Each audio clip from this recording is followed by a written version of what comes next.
Okay, welcome everybody. We are the select board meeting of July 27th. We're in the midst of a thunder and lightning storm. We've already had 2 power blips. So if suddenly it disappears on you on Zoom, that's because we've lost power. And we will, in every eventuality, we'll probably postpone the meeting. We will not continue the meeting.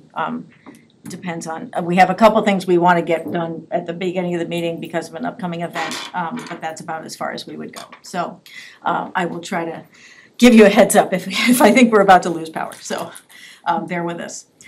Welcome back, Courtney, nice to see you again. Sorry we missed you last time. Public input, if anybody has something they want to say, if you could state your name and address and either raise your virtual hand or your physical hand. Yes, sir. Mark Forbes, 9 White Pond Road and 39 Adams Drive. I'm just curious if we're going to have any chance to put any input into the transfer of dealership. Ask questions and yes, my intention on the transfer itself that we will be once the select board has had a discussion before we take any vote, we'll invite brief comments from the so public. we don't need to do it now. No, I think you might as well wait. Okay. That would be great. Perfect. Thank you. Anybody else? I don't see anybody else. Okay. Board comments. Anybody have anything for this week? Yes. She did. Anna Celestia Carr is a Stowe resident and Indigenous woman of Canada. She constructed an Every Child Matters memorial at the First Parish Church of Stowe in Acton, so that in her words, the Indigenous people of Canada know that our Stowe community knows about and cares about their situation. She also built the memorial, she stated, to educate and show our town's solidarity by placing rocks painted in the color orange, a collective decision by the Indigenous people of Canada as a color to recognize their tragedy, as a means to give these children a marker. She's inviting, and I would like to extend that invitation from me as well, for our community to recognize the dignity of each child by visiting that memorial. It's very powerful and worth taking a look at. I'd like to thank her for doing this type of event in our community, in our town.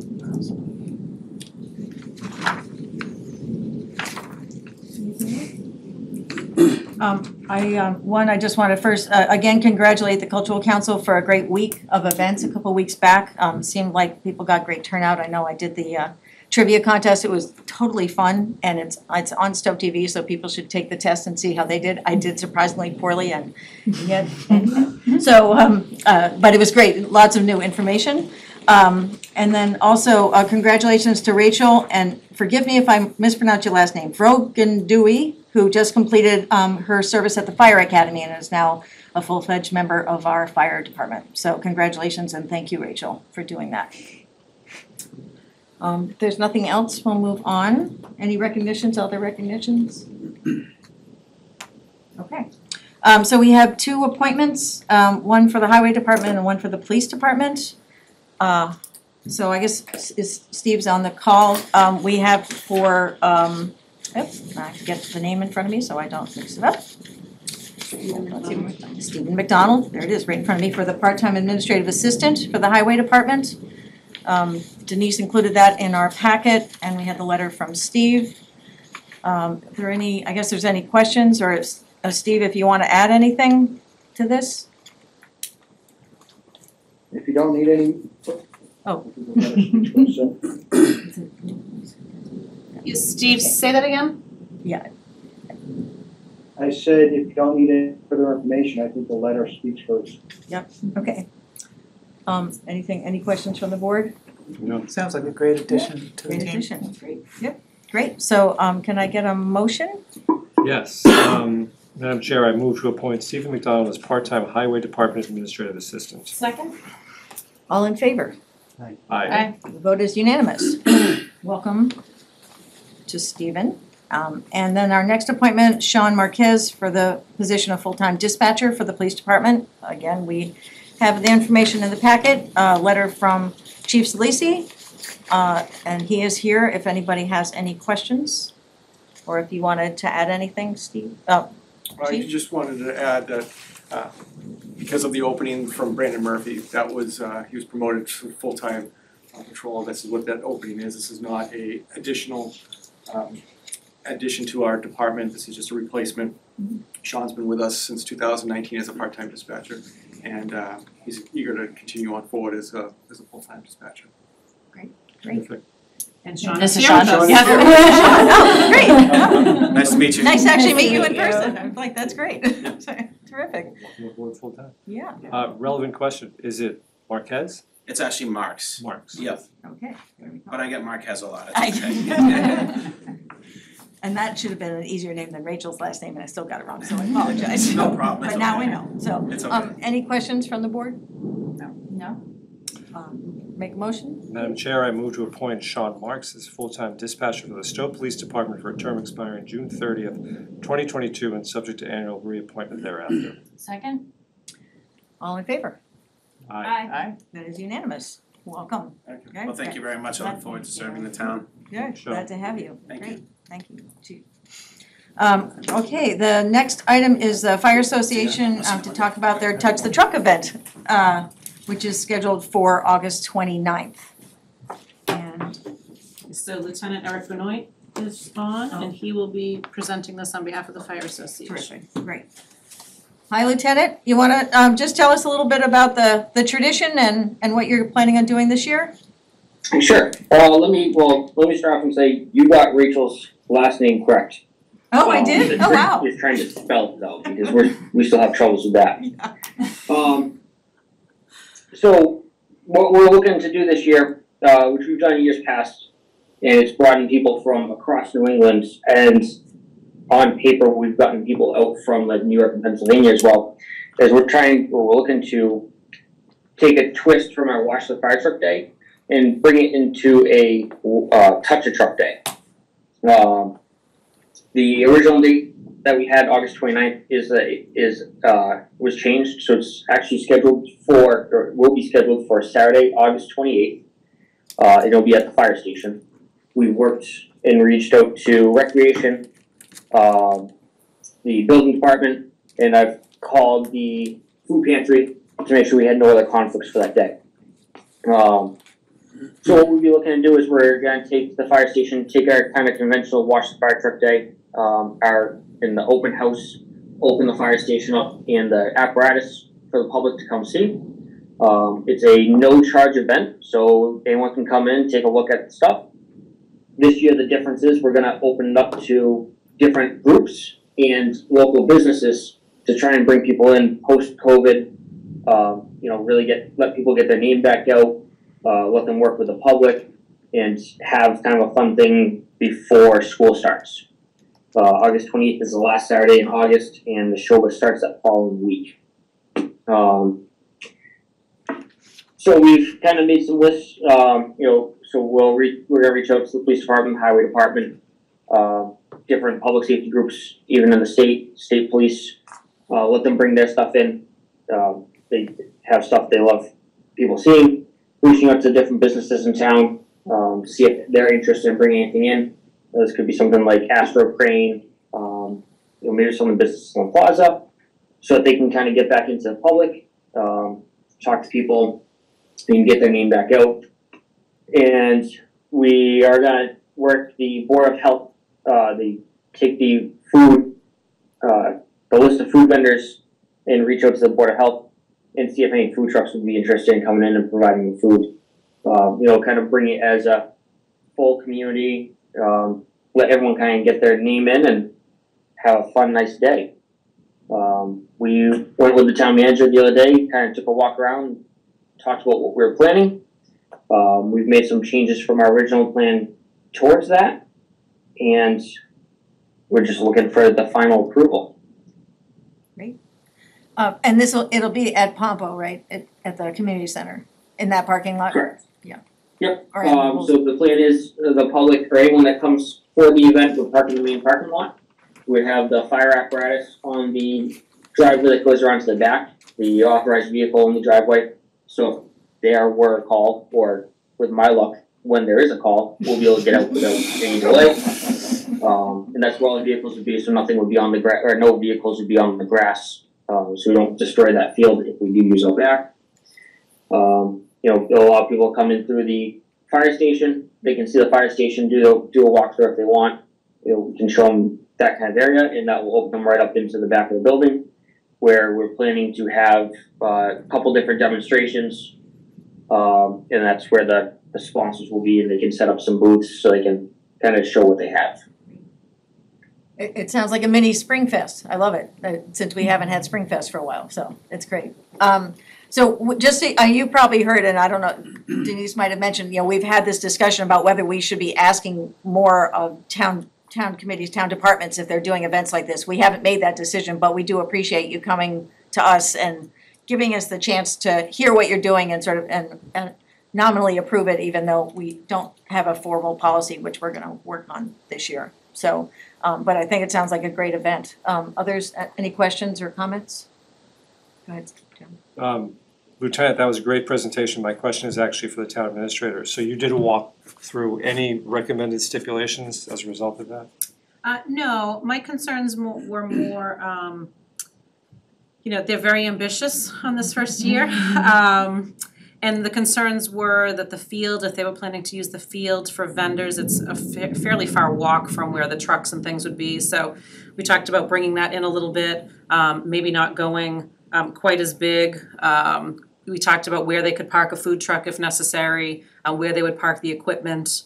So I think overall, it's a great idea. I think it'd be a great event. I just think to use unless they have some way to bridge the gap between the trucks and the back, things are gonna get lost with that back field, so.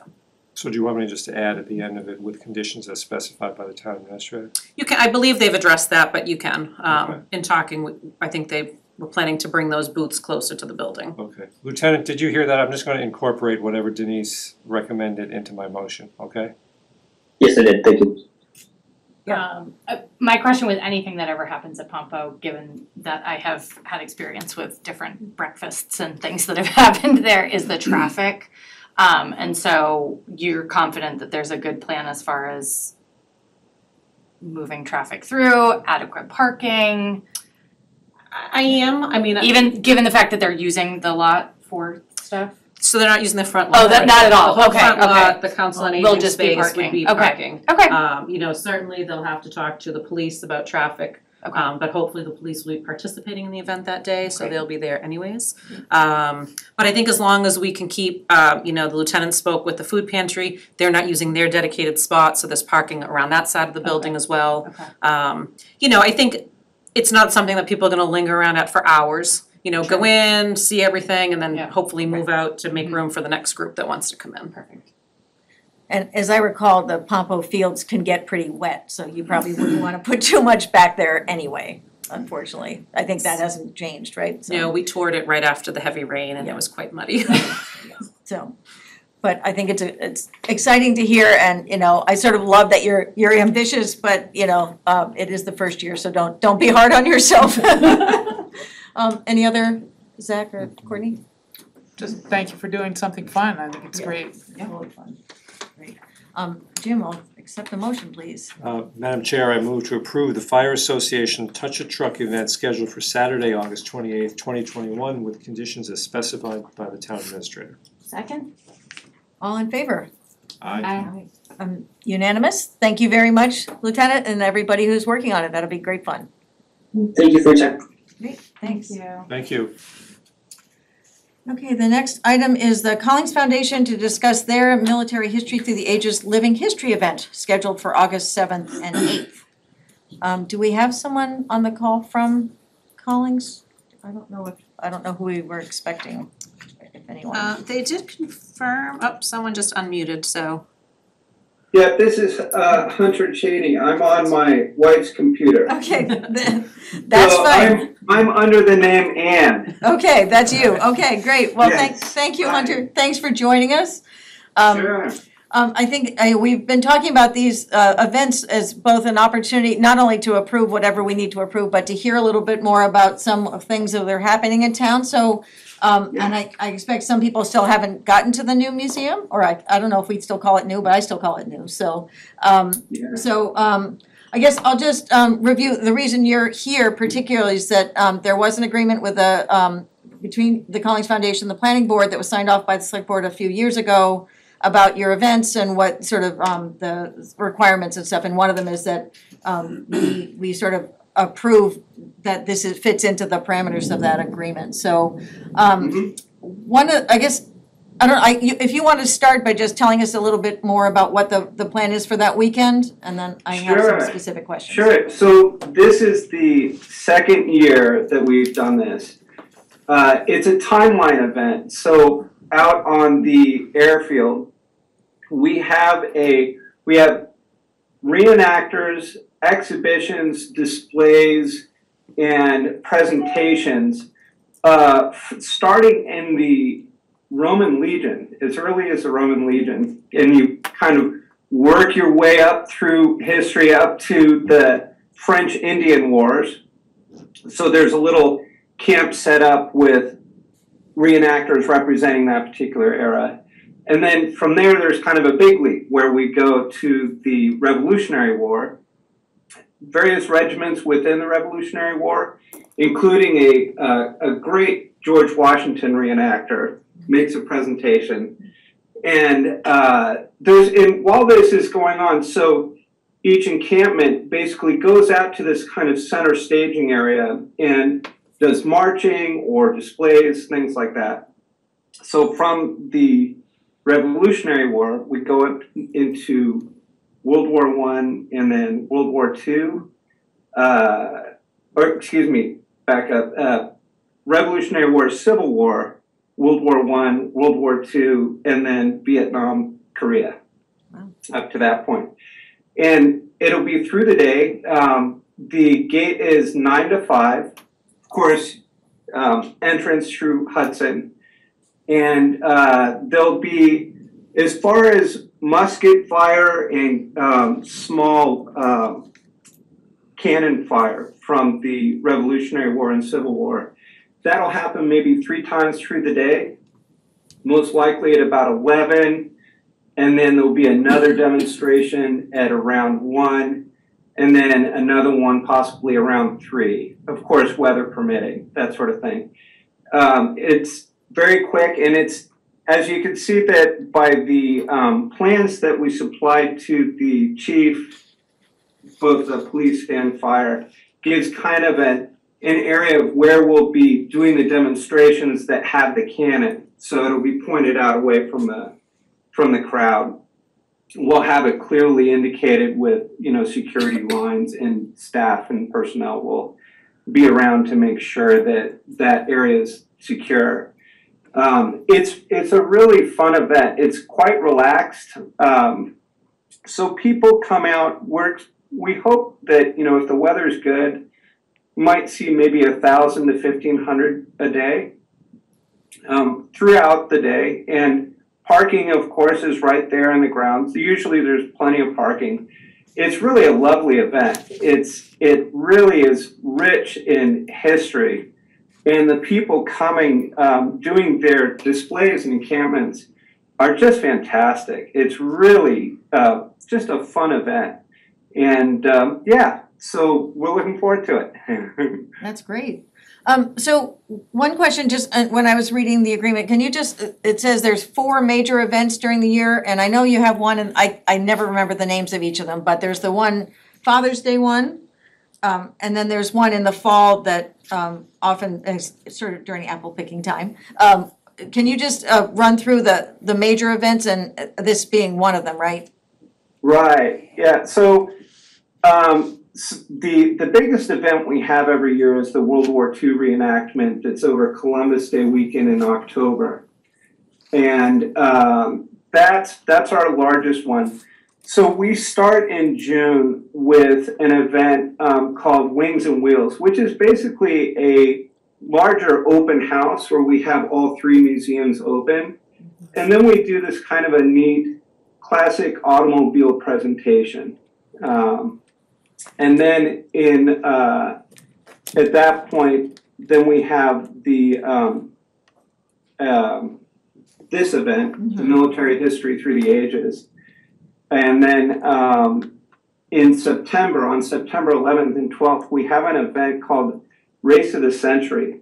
And that's a really fun event where we highlight the chronological advancements of transportation technologies from the mid-1800s up to the 1940s in a series of mock races.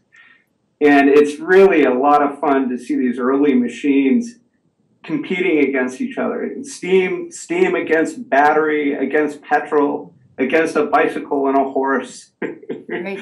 And so that's the other event we have. That's great. Throughout the year. Great, thank you. I just wanted to make sure we all knew the four major ones. So I know we had, in our packet, we had comments from both police chief who said everything was fine, but we were pending on the fire department. Did we get an answer from them? I got Joe Landry's permit, so we're good on that front too. Cause I just had a question again on the, for the cannons, your proposal said you didn't have pyrotechnics, and I thought in the agreement it said that cannons would be considered pyrotechnics, so. No. But if he's cannons are good not with it, pyrotechnics. okay. Folks, do you have questions? I think the definition I read of pyrotechnics was something that's not in a, a chamber or in a barrel. Okay. That's the word I wanted. Barrel, right, okay. Yeah, I was just wanted to make sure, so, yes, Jim. Hunter, thanks very much for reaching out on behalf of the Collings Foundation and coming to all these arrangements with public safety. I want to follow up on the chair's questions about the events. I'm sure you're familiar with the settlement agreement, and the settlement agreement allows 4 major events per year, and I just want to be clear about which of those contractual major events this one is. There's one that focuses on World War II, we can have pyrotechnics from that period. There's one that focuses on pre-World War I, and can have pyrotechnics from that period. And then there's 2 that can't have pyrotechnics or cannon, so I assume that this can't be either one of those. So I'm kind of assuming that this is your pre-World War I major event for the year. Is that about right? That's correct. Okay. Would you mind if I added that to our motion, just so we're all clear? Yeah, absolutely. Okay. Yep.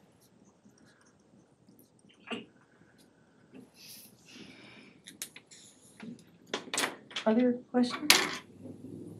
Comments? Technically, just to clarify, we have 2, just aside from this, we have 2 major events per year that have any kind of cannon or, gun type activities. Right. So of those, it's always just the 2 that we're sticking with. Yeah. Okay. And just to be clear for people listening, I mean, it's not like those are the only things you can do, and you have the small demonstrations you can do up to 2 months over the season that you're active, so. Yeah, and we really try and do some kind of, usually it's inside the museum, of course, where we have, talks and displays and exhibitions. But as far as the big orchestrated events, where it's just this. Great. If there's no other questions, Denise, did you have anything to add? No, I don't. They have complied with everything that I see in the agreement that they need to. Great. That's good. All right, well then, in that case, I will accept the motion. Madam Chair, I move that all necessary requirements have been submitted by the Collings Foundation for the military history through the ages living history event scheduled for August 7th and 8th, 2021, which will act as their pre-World War I contractual major event. Second. All right. No more discussion. All in favor? Aye. It's unanimous. Great, thank you, Hunter, and best wishes. I hope it's fun. I hope we get down there, actually. Looks like fun. Yeah, look forward to it. Please come visit. Okay. We love it. Talk to you soon. Great, thank you, Hunter. Thank you. Thanks, bye-bye. Okay, so next item is the transfer of a Class 2 license from Infinite Automotive to Car Lot Express at 92 Great Road. I just want to clarify a few things before we jump in. First, as I said earlier, a transfer of the Class 2 license does not require a public hearing. However, I know some abutters, including someone in the audience, were in attendance and wanted to have a comment, so I will accept comments, brief comments before the board votes, if that's what we decide to do tonight. One clarification or sort of ground rule is that there is a case about this property in front of the ZBA, that went in front of the ZBA, but that involved the owner of the property. That's not what we're talking about tonight. This is about a transfer of tenancy, so we won't be accepting comments about that lawsuit or its follow-up.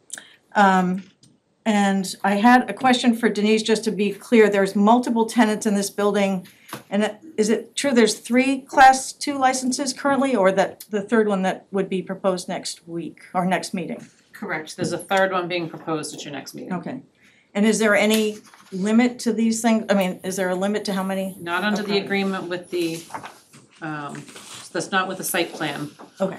They are welcome to have as many as the board offers to give them. And then the last thing I'll say before we get into it is just, because the timing of this request for the transfer, it's in essence a 6-month license and will come up again for renewal at the end of the year. So it's essentially, in fact, a short-term license. And we'll have another opportunity to revisit it if in fact we approve it tonight. So, Mr.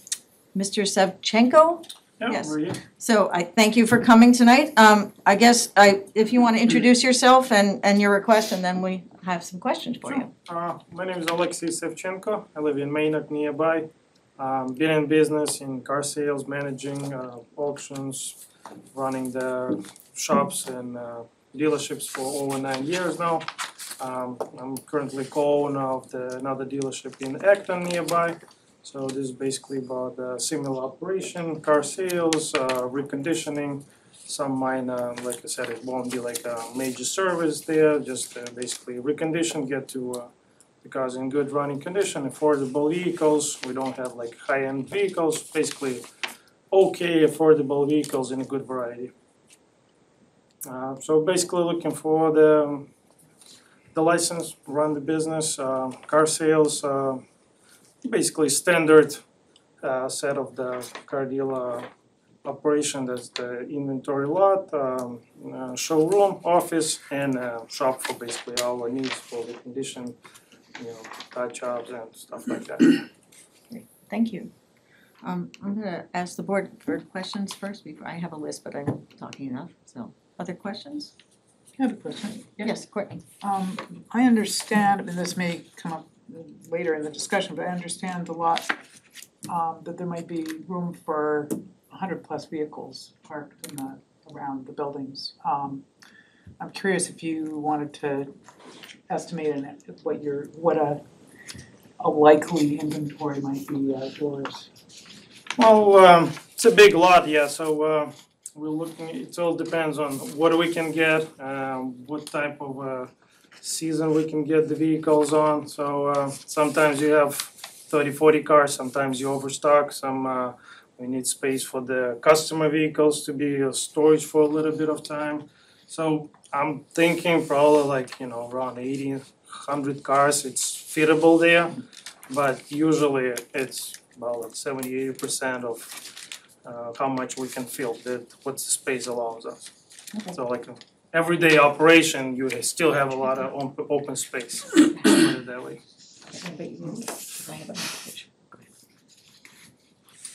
Yes, Jim. Alexei, your application says that you held a Class 2 license in Acton, Yes. but you didn't hold a license in Acton, did you? No, yeah, we have a license there.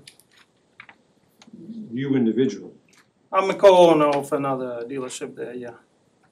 So the dealership, have the license, yeah, the same type of class 2, yeah, used cars vehicle.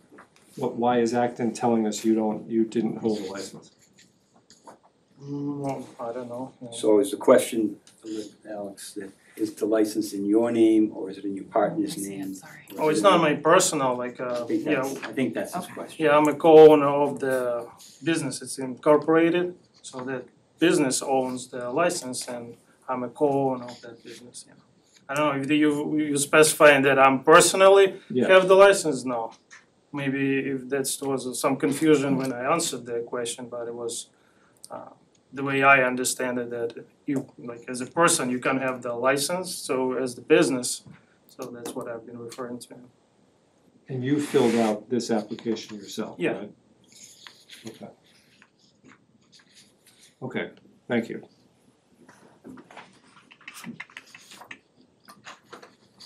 So, one of my concerns to Courtney's question around the number of cars is that there is at least, we have this pending request at the next, we have a public hearing in 2 weeks for another class 2 in this same overall property. So, our job is to make sure there's not an excessive amount of cars there. So if you're saying 80 to 100, that leaves none for the other person who's applying.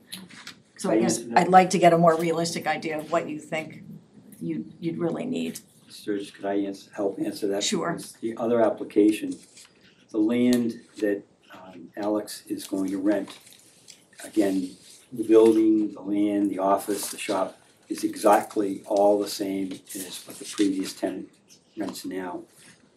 The other Class 2 license you're referring to is for someone that wants to rent literally a bay on the back of the building.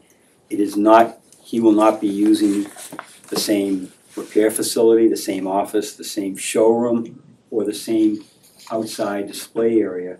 In fact, that operation, this background on the name of it is YOLO, which is you only, if you have children, you'll know. You only live once. And the guy is gonna rent literally a bay, which will hold, I think, I'm not sure what's on his application, but I think it will hold 6 to 7 cars, something in that range. And then he has space outside on a separate parcel, separate part of the lot, I believe for about another 10 cars. His operation is very, very different than Alex's in that he literally intends on trying to purchase cars that are specialty cars. And honestly, and I'm not sure if you're gonna appreciate me describing it this way, but it's for probably some affluent guy that, you know, lives in this area that wants a second car. He can drive down to Erickson's with his daughter in the front seat with the top down and get an ice cream. And, you know, they're very much specialty cars. Alex sells cars for second cars, for families, etc.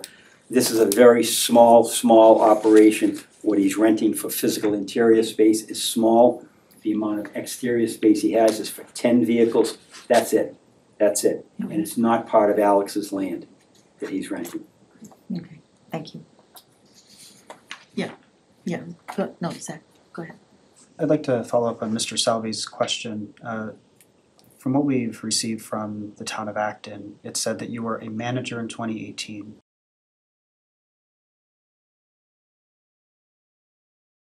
That's when we applied. And my name is starting from 2017 when the license was issued. So my name on that application. Every year we reapply, right, for renewal of the license. I was myself dropping all the paperwork, and you know, I have that as a manager. If you want, I can provide the articles of organization on the of that dealership that has the license with my name on it. Starting with the ownership, I started there from 2000, I think it was 19. So I was with that company when we applied. Was as a manager, and now I have the co-ownership with the company, and we've always been renewing the license with all the same name. Was another owner that was dismissed there, I mean, left the company. That's the only difference. Again, I have no control over what Acton tells you. I can probably clarify that later on and provide some additional paperwork if you interested in who's the owner. And so basically would be the license connected to the company, and I will be one of the co-owners of the company and a manager as well. Yeah. So to restate what you just said, in 2017 and 2018, you were actually a manager. You were not a co-owner of the company, in which you listed on the license that from 2017 to 2021, there was a Class 2 license in Acton, You were not part of it in 2017, nor in 2018. You were only a manager. Yeah. 2019, you became an owner or a co-owner of that organization, which would be listed in the Articles of Association, organization. Right. From 2019 to 2021, you would then have been a co-owner. Yeah, basically, yeah. I might be like a little mistaken on the some dates over there, yeah. And the license has always been in the name of this company? Right. Same company from 2017, license been always renewed and been like 3 owners. I was initially managing, and then I just, one owner left the company, so it was like a little bit of shifting there, that's all. But I always been with the same company, yeah. But you've never been, you individually, as a Right. person, let me finish my question. You've never been issued a Class 2 used car license? Personally, under my name, no. Okay. And your partner's name, or the co-owner right now? Vegan Alakverdov, yeah. Acton makes it sound like Vegan owns the license individually. No, because it's in corporation, yeah. Do we not have that paper? No, I don't think we got paperwork on that. I mean, they had this discussion, so I think that was where it stopped. We didn't ask for a copy of that. You got it.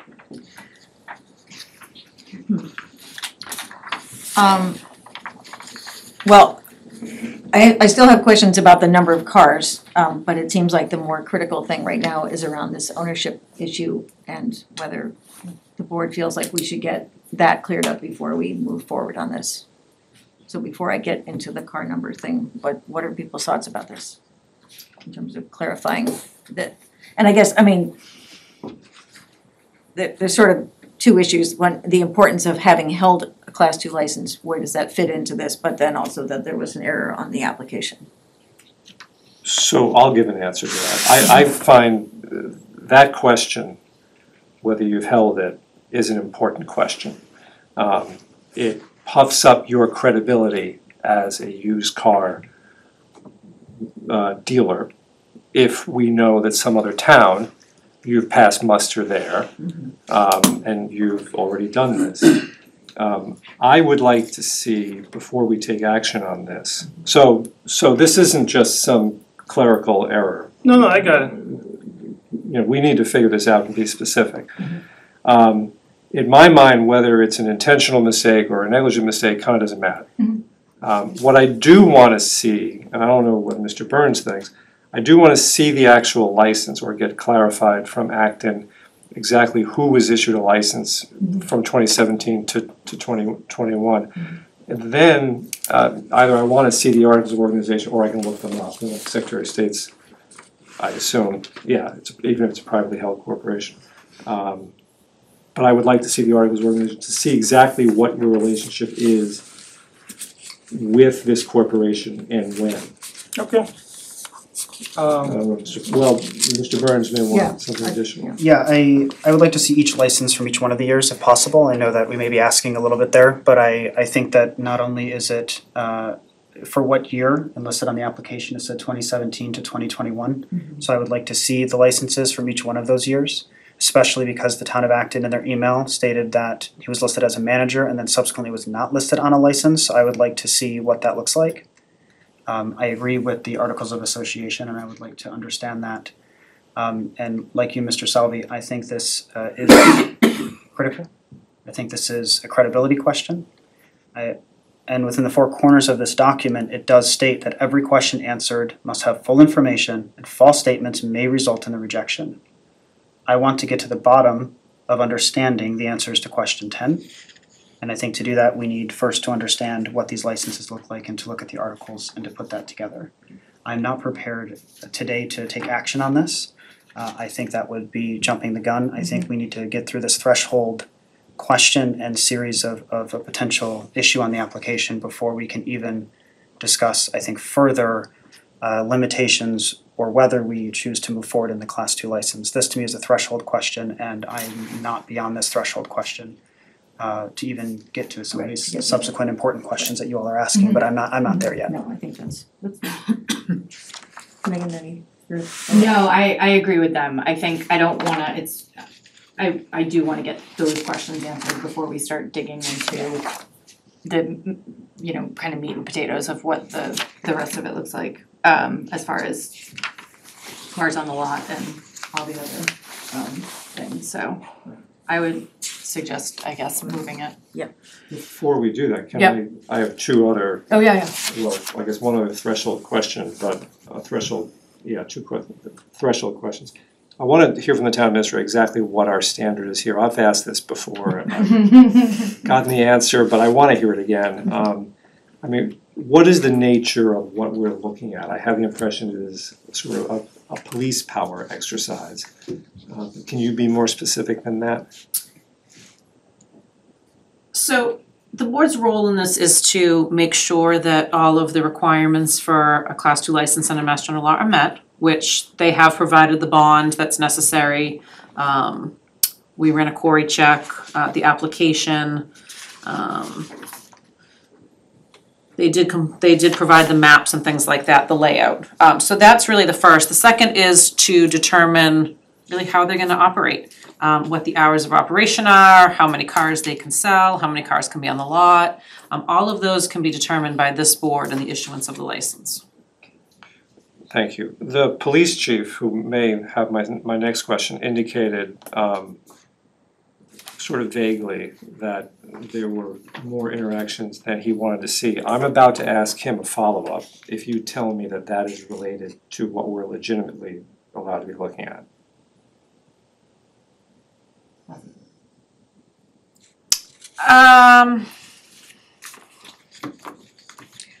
May I suggest You've that, hesitated enough. that, to- yes, Yeah. that given, that as I think, Zach put it quite well, the threshold issue is around the Yeah, I just previous wanted, license, that we can get that information before the next meeting. well, or maybe it's not a legitimate Or maybe threshold it's, issue. right, but get an answer, that's what I meant by Which is what I answer, was trying to figure to out. find out whether we can ask that. Well, and I would say it may be, because again, it goes back to who owns the property. There were, and the chief can certainly articulate this, there was some police activity at that property. But it depends, I guess, who's the owner. Other matters that, there was nothing egregious enough that there's been no criminal activity, there's a clean query check. But it may go to who owns the property in some of these interactions. So let's And just again, leave we're it, talking about the Acton property, not about Correct, the Stowe correct. property. so let's just leave it at, for our next meeting, if there is a degree of ownership on the part of Alexi, then maybe we could get slightly more specific information about this, so we can make a determination. I can come back. Thank you. May I, I'd like to further this point because to me, there's relevance. And I want us to consider this maybe for next time, which is we're talking about credibility. Yeah. We have an issue with the application where credibility has now come into question with regards to a statement included on the application that we haven't been able to validate. If there's additional information about lending to credibility when I'm assessing this application, I would like to know it now. I think that it's been raised by the application and I feel like now it's actually a relevant part of a decision that I'd like to take into as part of my decision in whether we're going to grant this or not. So, I'd like for me, it's like about a consideration of that, especially as we discover more information on this credibility side, that it may become relevant if we are taking that into consideration. I do have a question though with regards to this, and that is, it's this board's complete discretion of whether we issue a Class 2 license. Yes, it is. So I think, We can place restrictions on it. right. Yeah. So just to recap what we're asking for you for the next meeting, ideally for our next meeting, since we have the public hearing on the other, the Class 2 license, it just seems like it makes sense to deal with both those at the same night. Even though they would not be separate, they'd be separate because it's not under the public hearing, but is that we want to see the actual licenses for 2017 to 21 from Acton under the Class 2 license for that business that you are part of, and then the articles of association and clarifying your role in that business Okay. over that same period of time. Just a small thing if you let me. So in terms of the application question, I don't have it in front of me, but all it asks, have you ever applied? So if I was the one doing all the paperwork and went to the Acton town hall meeting, right? So it asked me if you applied, and I answered yes, I applied. But it also did say, if yes, did you receive a license? And you said yes. So. And then you said 2017 to 21. Right, so it didn't kind of specify whether it was like a sole proprietorship where my name would be receiving the license, or it was like under the company, part of the company. So it was like a question without specification, so I thought maybe correct answer would be yes, because I did apply and we did receive it, and I was part of the company. And For now, I will give you the benefit of the doubt, and we'll, and if you can bring that information back to us, then we can. I just wanna clarify. Yeah. If you appeared and filed an application on behalf of a corporation, you did not apply.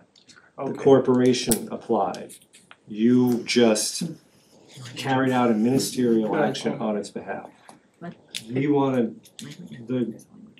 we're interested in whether you own something. But I think we're gonna get beyond this by just figuring out exactly who owned what. Okay. Right, and can I just say, you two are lawyers, and I wouldn't read it that way.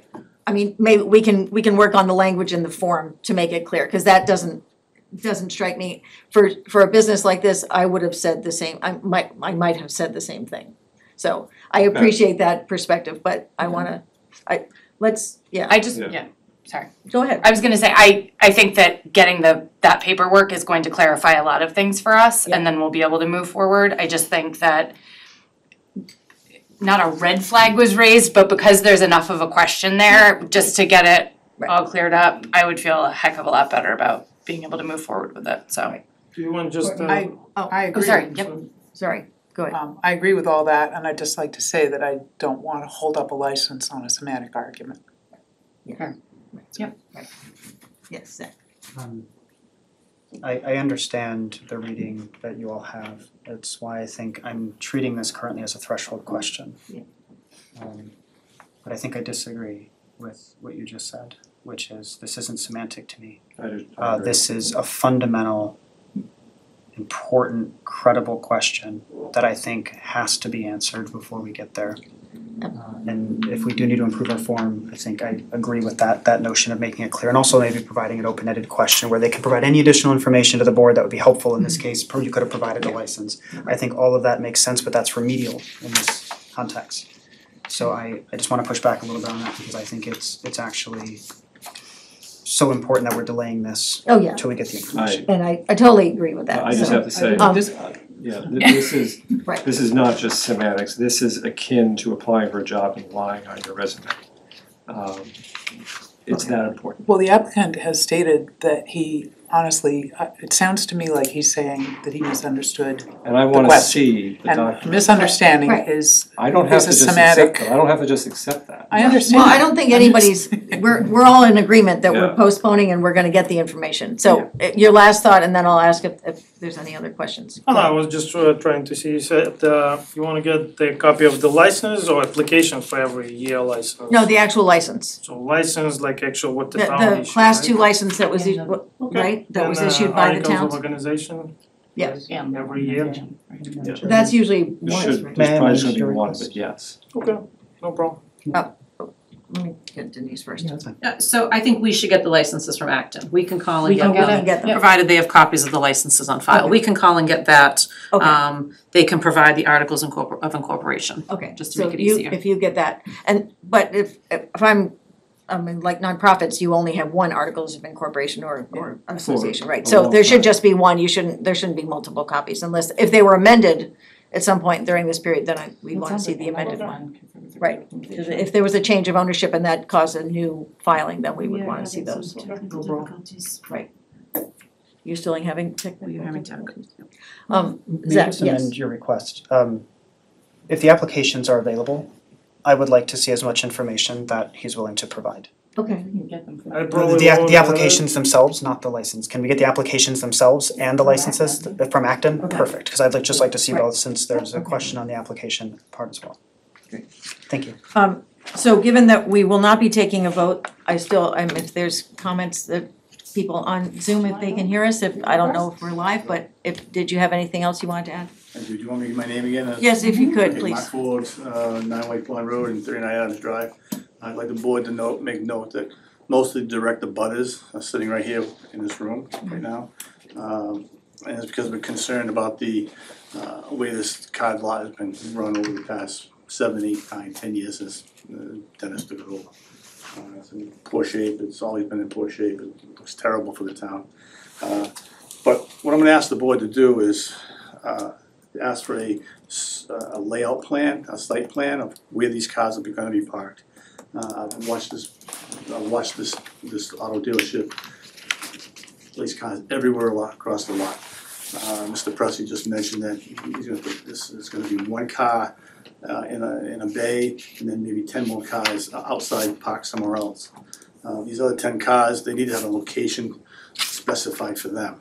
Right now on the left-hand side, I look at the lot, the plan that you have in your package. Yes. That big blue bubble there that holds the building and the car lot. That's my colored one. It shows the left-hand side of the building. There's some cars, 3 cars parked over there. But right now, the TSS is doing all their labeling of cars and trucks and boats and whatever they might have. They do all their work right there outside of the building over there. So I'm assuming that's their part of the lot. But the rest of the lot doesn't have any indication of who parks where. Right. And plus, the whole lot is not tarred. There's some areas of the lot that's not tarred. It has grassy areas. I know Mr. Dennis used to park in a grassy area next to the building all the time. So there should be some kind of a standard or some kind of site plan provided to the board to let you know and let the people know in the area of what's gonna happen here, because I'd like to see this thing, if we're gonna have a car lot there, I'd like to see it run professionally, not like it's been run in the past. Mr. Capaldi would take his car and he'd run around the building, these race cars that he'd sell, and dirt would fly over the place, and it's a mess. That's one of the things I'd like to ask. The other thing I'd like to ask is, I have concerns about the water supply over there. I don't believe there's a public water supply there anymore. I don't believe it's being maintained. I believe this building should have, it was a grandfathered public water supply. So can I stop you on this one? Yes. So that's getting into the ownership of the building, and that's not what we're talking about tonight. So I know that we got your email and it was distributed to all of us, so we've read all that, but that really, that's not on the current, we're not talking to Mr. Presti at this point, we're talking to this possible. The only other thing I'd ask is that when you postpone this agenda, it's after this second class 2 public hearing licenses, before it goes back to a meeting to make any kind of vote, so that the public can find out what's actually being provided here, what the plan is for this lot, with the extra 10 cars or whatever he's talking. You mean, you just wanna know what's happening both with this current proposal as well as the one that comes from the public hearing? Correct. I think that's our goal, is to, that's Kind of figured it would be. ideally, I mean, help share my thoughts. right, thank you, I appreciate that. I heard that. Can you identify yourself, please, name and address, Ricky please? Granite, 11 White Pond Road. And the town is allowed to give as many licenses, class 2 licenses as they want for an address, is that correct? Okay, so what other, you said there was Infinite, and was there one more or 2 more there currently? There's currently 2 licenses for class 2 on the site. What is the other business that has the car sales? Just because someone has a license doesn't mean they're selling vehicles. Does the town have to follow Mass General Law 140, Section 58? Yep. I may be interpreting this wrong, but class 2, it sounds as if it needs to be your principal business to have a license, or you have to be involved in the sales. So maybe the town wants to look at that. We've looked at it, but I'll look at it again. Yep, we've looked at it.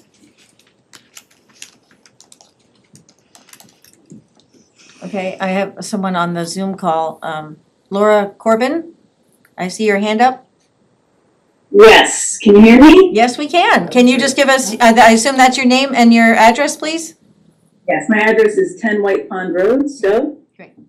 I am a neighbor of the folks in the room and of the business. And I am new to this. I don't really know what the procedure is with regard to the licenses. My understanding is that if it's a new license, you get a public hearing, but on a transfer, no. But to me, that doesn't make a lot of sense because this new business coming in, you know, just because they're using the same space does not mean it's the same volume of use or types of use. So, you know, some current concerns that I have are the number of cars that will be on the lot. So Infinite Automotive, you know, the number of cars have varied, but it hasn't been, you know, used extensively. There has been a limited number of cars. So it's possible that this new use would, this new business would represent a much larger use of the space, which can impact, you know, noise, traffic, operating hours, all of that kind of stuff. So in particular, noise and business hours are of concern to me. In addition, the signage that's there now is a little run down looking, and I don't know if there can be rules about, you know, having some signage there that would be, you know, at least pleasant to look at. Also, you know, the issue of the police interaction in Acton. Look, I think that's exactly the kind of thing that the board should be looking at if you're exercising your police powers and you're looking at public safety and you're looking at consumer safety and what types of businesses we should have in this town. I think that kind of history is important. I don't know what it is. I think you should know what it is. In addition, like and I don't know if this is the business or if this is the landowner, but other things about the way that business has been run, like the snow in the winter has been plowed all over the sidewalk, so you have to walk in the road to get around it. Can there be something done about that on a new application? And you know, this is a brand new business, right? I saw in the application that it just became a business as of like last month. So understand that, you know, this gentleman may have some history in the car business, and that's useful and good to know. But you know, these used car businesses, they pop up, they do business. Sometimes they get a reputation, or they go out of business and they start all over again. And you know, again, that's something the town should consider about what we want to be the first business we see when you come into our town. And you should also consider that there's a residential property that directly abuts that business. And this repair function and reconditioning function, that sounds like a new function to me. I don't know how much work that's going to be or how loud that's going to be for those neighbors, but I would just like the board to consider all of these factors. Great, thank you. I would say that to most of what you were saying, that is in our purview if we approve it, that we would have conditions on it. And a lot of the things you listed are things that we will be considering. So thank you. Thank you. Any other comments? Yeah, Courtney. Just to comment about the context of this business use in the business zoning that the property falls under. We were also directed, the board was directed by the planning board to read a series of, read a zoning board of appeals decision regarding concerns about the pre-existing non-conforming nature of some of the use of this property over time. So that's a 2017 decision, and it's probably public record because it's part of our packet. And it's actually quite educational, the whole conversation about, or rather the ZBA's decision at the end of a lot of conversation about the use of this property was that primarily a lot of the things that are happening there now are conform with our zoning. So we can't control that unless we change the zoning or change the zoning of that property. which are not trivial things to do. I believe that decision asked for specific things, some change in lighting and a couple of special permit applications. It was a few years ago. I think I would follow up on that as part of this whole conversation, make sure that that stuff happened. But unfortunately, when we state that we have a business zone for usage, it changes how we can, where it on purpose allows certain things to happen in a particular area. And at some point that ends and there's a residential zone next to it. And so I understand that, if I were living where you live, I might be similarly unhappy. And also just trying to say to you that this license isn't exactly the place for that to get addressed. It's been hard to get it addressed at all, so you understand. Okay, I'm cutting this off. Sorry, this isn't a place for conversation. We're not gonna have any more conversation about it. We made a decision. We're not voting on it tonight. You just opened up the can. I was hoping to keep closed. Sorry. About the larger property issues. She looked at me, I talked. I totally understand that you would like to speak, but I really don't wanna get there tonight. We're not here to evaluate that decision or what has or has not been done since then. That, we can put that on a future agenda, but I don't wanna deal with that tonight. So, I apologize for not giving you a chance to respond to that, but I feel like. I wasn't gonna respond, I just, as a public comment, am I allowed to make a public comment too? Yeah, okay, yeah. So, I'm gonna wear my Just own- if you can keep it brief, because we really wanna move on, we have a lot of other things to do. The real brief is, the uses on that site are not embraced by probably anyone, including me as the owner. The harsh reality, and it is the reality, is that site cannot be turned into something better than what it has been. Not is just today, has been for 80 years because of lack of water.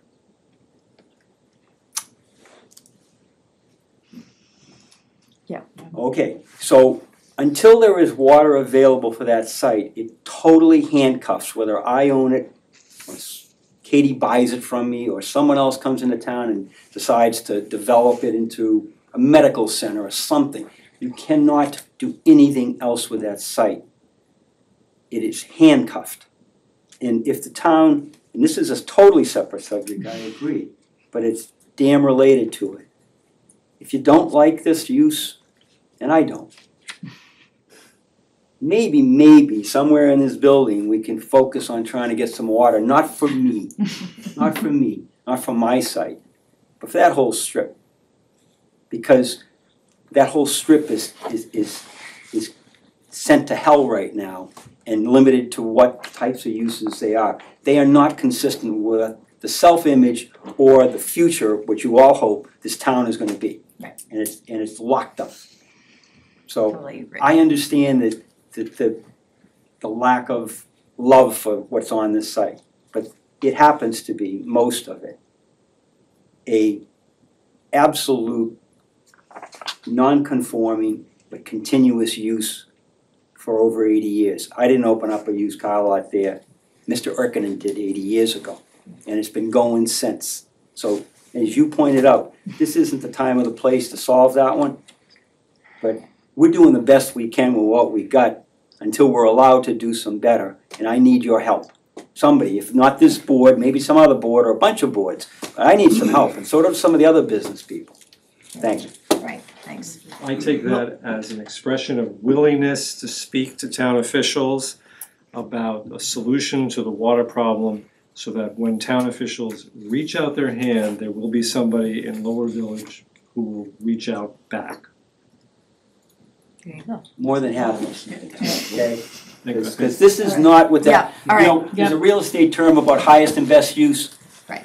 That ain't the highest and best Got use. it. Right? Agreed and done. Okay, so we're moving on. Our next agenda item, thank you all for coming, is the green energy discussion. I know we have a couple of the members of that here. Sharon and Arnie, thank you for coming. I'm looking, and now just give me a minute while I get my organization back. Excuse me. Nice. So I guess, I mean, we have the proposal you've laid out for the Stowe Green Advisory Committee.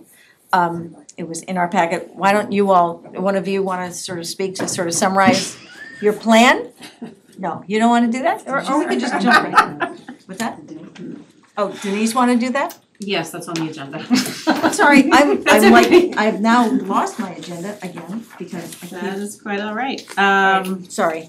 That's okay. So I have been working with Arnie and Sharon for the last few months on the next steps for the town in the area of sustainability and to prepare for the new energy stretch code, which will be coming out in the near future.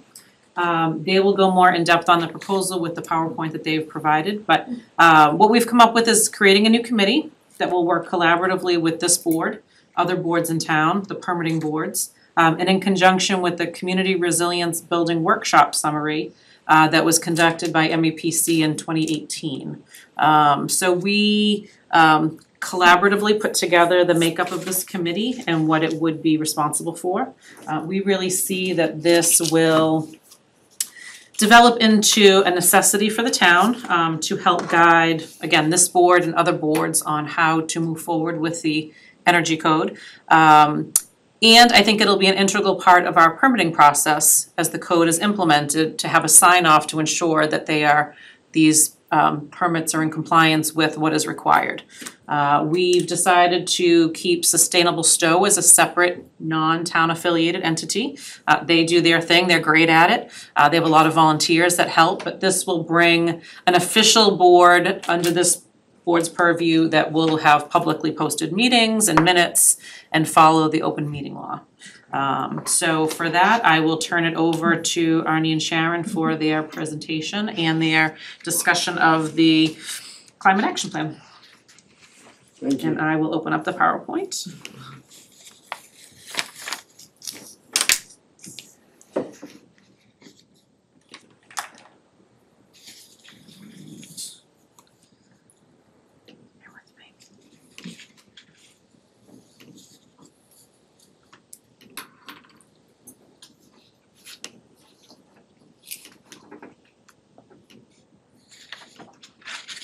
Okay. Should we introduce ourselves? No. So I'm Arnie Epstein, 51 Taylor Road in Stowe. Sharon Brownfield at 154 Taylor Road. And we are both co-chairs of Sustainable Stowe. And Arnie is also the energy manager, as you may already know. Thank you. So as Denise said, we're here tonight to make a proposal for the creation of a formal town committee that we are tentatively calling the Stowe Green Advisory Committee to help the town align itself with statewide greenhouse gas emissions limits. Under the auspices of that committee, one of the first activities would be to develop what's called a climate action plan to identify specific targets and actions. And as Denise already indicated, Sustainable Stowe will continue, but not as any formal entity of the town, but as an independent volunteer group. Next slide. So just a brief background here and why we think it's important that the town establish a formal committee and begin the process of creating a climate action plan. You may be aware that the state passed what we consider to be a landmark law called the Next Generation Roadmap for Massachusetts Climate Policy.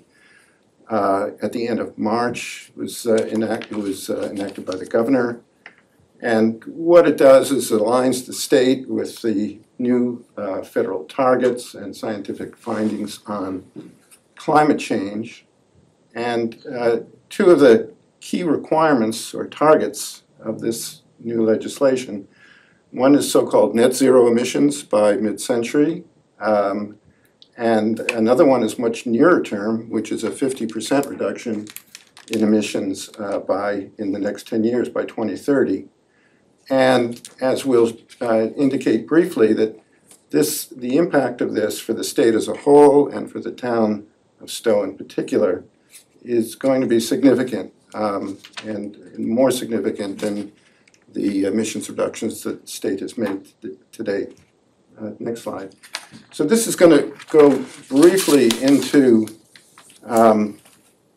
what the state has achieved starting in 1990 through 2017, which is the last year that the state has formal emissions reductions reporting, and what its target is for 2030. So there's three main sectors that are responsible for statewide emissions. That's transportation, buildings, and electricity. If you can look down the column for 1990, that's the baseline year from which everything is being measured. And then if you look to the right at the column for 2017, you can see that the state did achieve approximately 23% emissions reduction from that baseline, but almost all of that was in the what's called the electric sector. And that was primarily as a result during that period of switching from coal and oil to natural gas for electric generation, as well as renewables. But if you scan across in the transportation and building sector, you can see in the transportation sector there was no progress in reducing emissions, and in the building sector there was some but limited. And again, that was primarily as a result of switching of building heating from fuel oil to natural gas. So now if you look at the column for 2030, and what's going to be required to achieve this 50% emissions reduction target relative to the 1990 baseline, the reductions are primarily in the sectors that have had little progress to date. So in the transportation sector, which has made no progress from 1990 up till the current date, there needs to be about a 20 to 25% additional reduction to hit that target. And by the way, this is a table that was cut and paste from a state document called a Clean Energy and Climate Plan. In the building sector, which made some progress between 1990 and 2017, by 2030, in order to achieve that target, the greenhouse gas emissions in the building sector need to essentially be cut in half. And in the electricity sector, there is continued progress, but it is not as significant as it had been between 1990 and the current date. So what that really means for towns like ours, towns like Stowe, up to this point, the emissions reductions that have been achieved in the state have been primarily, we've done work here in the town, but largely the work has been done in the electric sector and switching from one fuel to another and starting to use more renewables. And now it's really time for towns like Stowe to step up and make changes in their vehicles and buildings. Next slide. So we worked in conjunction, Sustainable Stowe did, with MEPC to develop a Stowe greenhouse gas emissions inventory. That's aligned with the same date that you saw on the previous slide, 2017. And that's that bar chart on the left, which shows that in our town, emissions are essentially divided almost equally between transportation and buildings. And in order to achieve that 2030 target that we looked at earlier, those emissions in Stowe, in the building sector, if we reduce our emissions in buildings at the same rate as the state as a whole is targeting to do, would essentially be cut in half. In the transportation sector, it would also be significant, but not as great. The one thing I just add here on this chart is that in order to achieve these emissions reductions, much of it is going to be done through a process called electrification. So that will mean that many of the homes in Stowe will need to install what's called heat pumps. Many of the cars in the town will either be plug-in hybrids or electric vehicles, and that will increase the town's electric demand from Hudson Light and Power by somewhere between 20 and 25%. So that's all I had as an introduction and background. I'll turn it over to Sharon if there's any questions on the background. I could answer them now. Just that last point, when you said, because you had mentioned this earlier, when I don't remember why we were having that discussion, but you said that, the demand's gonna be increased on, does that still say that we're still going down even though the electric, it's all based on where the electricity comes from, I guess. That's So right. Hudson Light and Power is doing the right thing on their side. It's okay that our cars start needing more electricity. That's correct. Okay. In terms of non-greenhouse gas emitting electricity, Hudson Light and Power is one of the cleanest utilities in the state. That's nice. Any other questions for Arnie before Sharon takes? Could I ask a question? No, sorry, this isn't a public hearing, so I'm Oh, sorry, there they're still was doing their presentations, this is a board, But you Board said if there were, okay, it's the board, sorry. that's So- all right. Go ahead, Sharon. Okay, next slide. You have in your packet, the two things that I'm just gonna briefly mention and go over.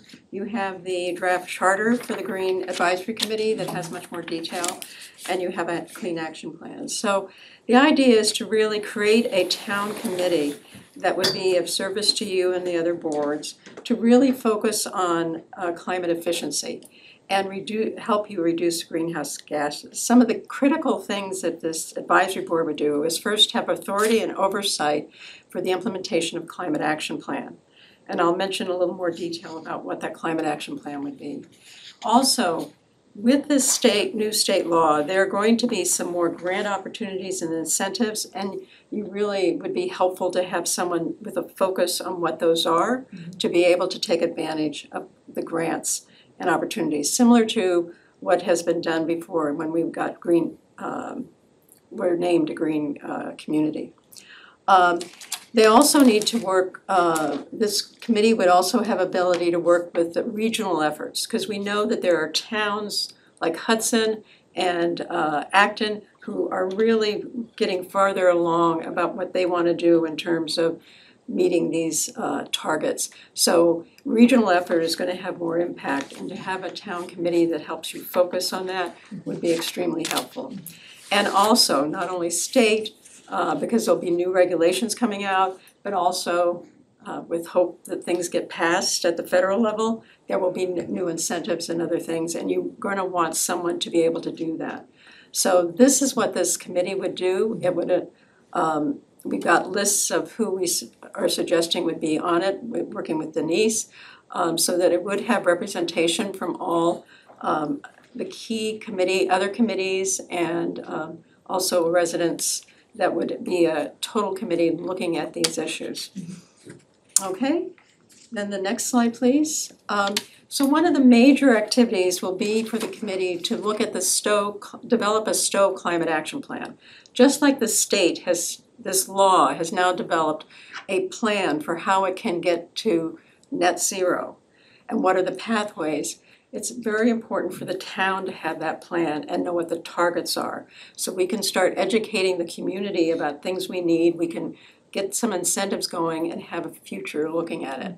So as Arnie had mentioned, we've already got a baseline. We've got this inventory. And then we can start developing interim goals in 2050, and then actions and pathways to do that.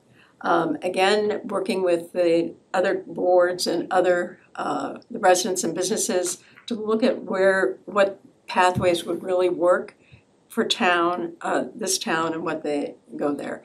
Another important thing that the advisory committee will do is once this plan is put in place and approved, it will start getting progress reports so that you can have an update of where we are.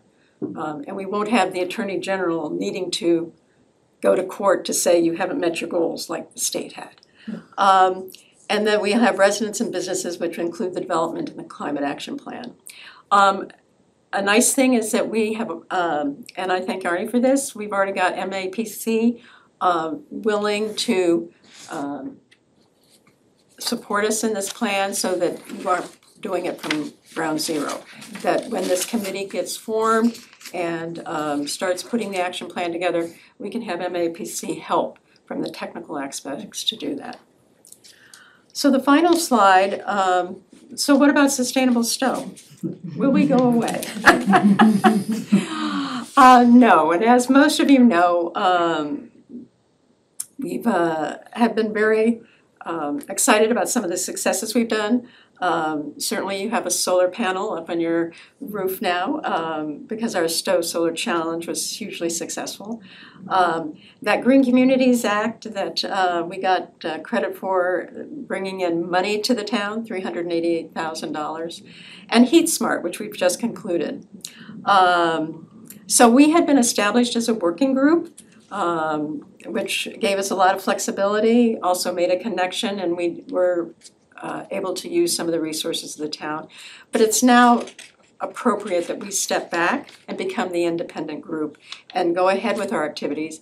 We certainly would be someone that the Green Advisory Committee would work with to do things. We would certainly do other things, like we're currently having a library series. If any of you have been a part of it, we've had our 4th session coming up. We will be continuing on with that. Again, trying to educate our community about the things they need to think about in terms of doing this climate change. So we would step back, just be an independent group, certainly supportive of the Green Advisory Committee. Some of our people might be members of the Green Advisory Committee, but be an independent group so we can do other things in support of that. So that's end of our presentation. Any questions? Does MAPC track the actual data? Like how did you collect that's how you got the data that you showed us initially, and they'll be tracking? I mean, it's just sort of fascinating to me as a small town, it's all totally decentralized, it's no easy place to, are you like inventorying cars that? MAPC has a database that they pull together. Now, it's only 2017 data. Yeah.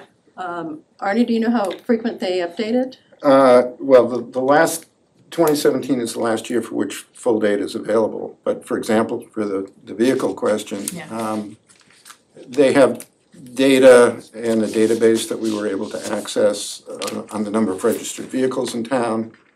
When a car gets inspected, they know the amount of mileage that car traveled over the last year. So working with MAPC and the data that they were able to provide us, we were able to get a very accurate number for vehicle miles traveled, number of registered cars, average gas mileage efficiency, and from that the total greenhouse gas emissions for private vehicles. So there is good data. We also worked with the town assessor to double check some of the data that we got from the on the building sector. Right, that's fascinating. I mean, because that was my first question, was like, how do we know that we're doing well, And we also, as Sustainable Stowe, have been working with an intern who has been digging through the state bureaucracy to find out more data because she is focusing specifically on transportation.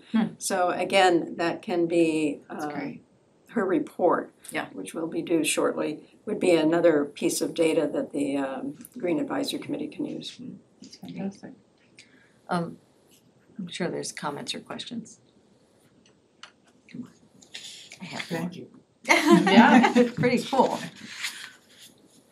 We've been lucky to benefit from Arnie and Sharon's experience on this for over 10 years now, in many different phases. And what I like about this is it's kind of making it a little bit more permanent, a little bit more formal, and it's working toward a state goal. I just want to say thank you. We very much appreciate all the work you put in and your expertise. We're so lucky to have you. Both for this presentation the data, all of your work, and the work to be done. My main question for you both is how do we ensure you're on the committee? Because experts like you need to be helping our town make sure we're doing the right thing. And it's incredible that you've put this whole thing together with Denise, obviously. And you know, I had a couple of suggestions of things to think about, you know, as you're sort of navigating this. And these are suggestions, kick them out. You know, I just, obviously the climate energy is something that I've studied extensively over my own educational career and that I find to be quite passionate about. And it mostly was around the membership. The library is a very critical piece here, and there's a lot of discussions. There's a library building committee. There are, you know, various things happening around the library, and I'm not sure if whether that would be an interesting person to maybe have on there that allows you to connect with what is a large contingent in town. You know, thinking something like the school board as well, right? If we're talking about schools, like how do we engage and connect with schools? You know, I mentioned it earlier to Denise, I'm not sold, but you know, in terms of like ad hoc town administrator, if you're reporting to her and us, then obviously no, but like, you know, how does this really work, you know, to get down to the nuts and bolts? And then my main one here that I wanted to sort of push back on is the minimum requirements of the at-large members. I'm a really big fan, although I love people to be experts. I also don't want to limit people's activity in town. And so that's my balance here. And so I do see that you have, you know, a preference will be given for applicants who can demonstrate a knowledge of it. If we need a warm body who's going to think through issues and be engaged and energetic, but this may be a new topic, I still want to bring them in. If we're looking to make sure we build a committee, obviously if the point is that we got 9 experts that can show up and we know what we can do, I mean, that's great, right? But the reality is that we struggle sometimes for volunteers. I'm hoping this is one of those topics in Stowe where we're going to have so many that we don't know what to do, and that's going to be an amazing point for us. But I'd really like to just limit that to just being a registered voter in Stowe. I think that it's just important as we move forward to just keep our options open. You know, on that part in particular. And I would really like to hear from you, you know, you say creating the climate action plan is step 1. Obviously, creating the plan is one thing, doing the plan is a whole nother thing. And if there's one thing that I learned when I was a freshman at Princeton trying to make people use a reusable water jug, I had to get a $100,000 grant to give them the water jug to do. And when I hear things like electric stations, when I hear things that are expensive to go into private homes, I get very worried because that's money out of people's hard-earned paycheck. And so, you know, I'd love to sort of have you consider whether or not that implementation is part of this group or whether this is merely helping create that plan and getting us organized for that second part. Because I think that the time and energy and investment may be very different, but you know, from the first part of creating the plan to the second part of helping us get there. Because we do need to get there. I'd like to do it obviously faster than what you presented, just because I think that this is one of the most important things we can do for our future. So I kind of wanted to put that out there in terms of my thought, especially on the last one of what's that scope of this committee and where are you all really hoping to go with it. Both are necessary, but the former obviously needs to happen first, but I'm worried about that second part when you hand us this beautiful report and say, so here's how we do it. Absolutely. I mean, as you said, you couldn't say it better. I mean, it's one thing to make a plan, it's another thing to execute it. And obviously, I think it should be obvious from the amount of activity that's going to have to take place in the next 10 years. Town of Stowe is not going to be able to do it by itself. And so we're anticipating that there will be, as Sharon said, significant financial and other types of incentives that the town can take advantage of. One good example would be when we were doing the Heat Smart initiative a year and a half ago, there was a pilot program that the state was running called the Home MVP program, which both provided a financial incentive both to the installer and to the homeowner based on the projected energy reduction from the installation of heat pump or weatherization, as well as providing the homeowner with 0% financing for the measures that they were taking. So we're looking and anticipating that the state will restart and create incentives like that there'll be federal incentives, that the War EV program is going to not only be continued but expanded. All of the things that are going to make financial sense to homeowners in Stowe to make the types of transitions that need to be made over the next 10 years. Yeah, to your point, Zach, we had experience in doing that, both with the Stowe Solar Challenge, and that was a different model of how to get people involved because it was a tiered level. And as Arnie said about the Heat Smart and what incentives, but those were all pilot. The Heat Smart was a pilot program. And so hopefully the state has learned something about that so that they would have more efficient programs. Because while, as I already mentioned, the more MVP, home MVP program, and the 0% financing was critical because as a muni, you don't offer that. Mass Save does offer that already.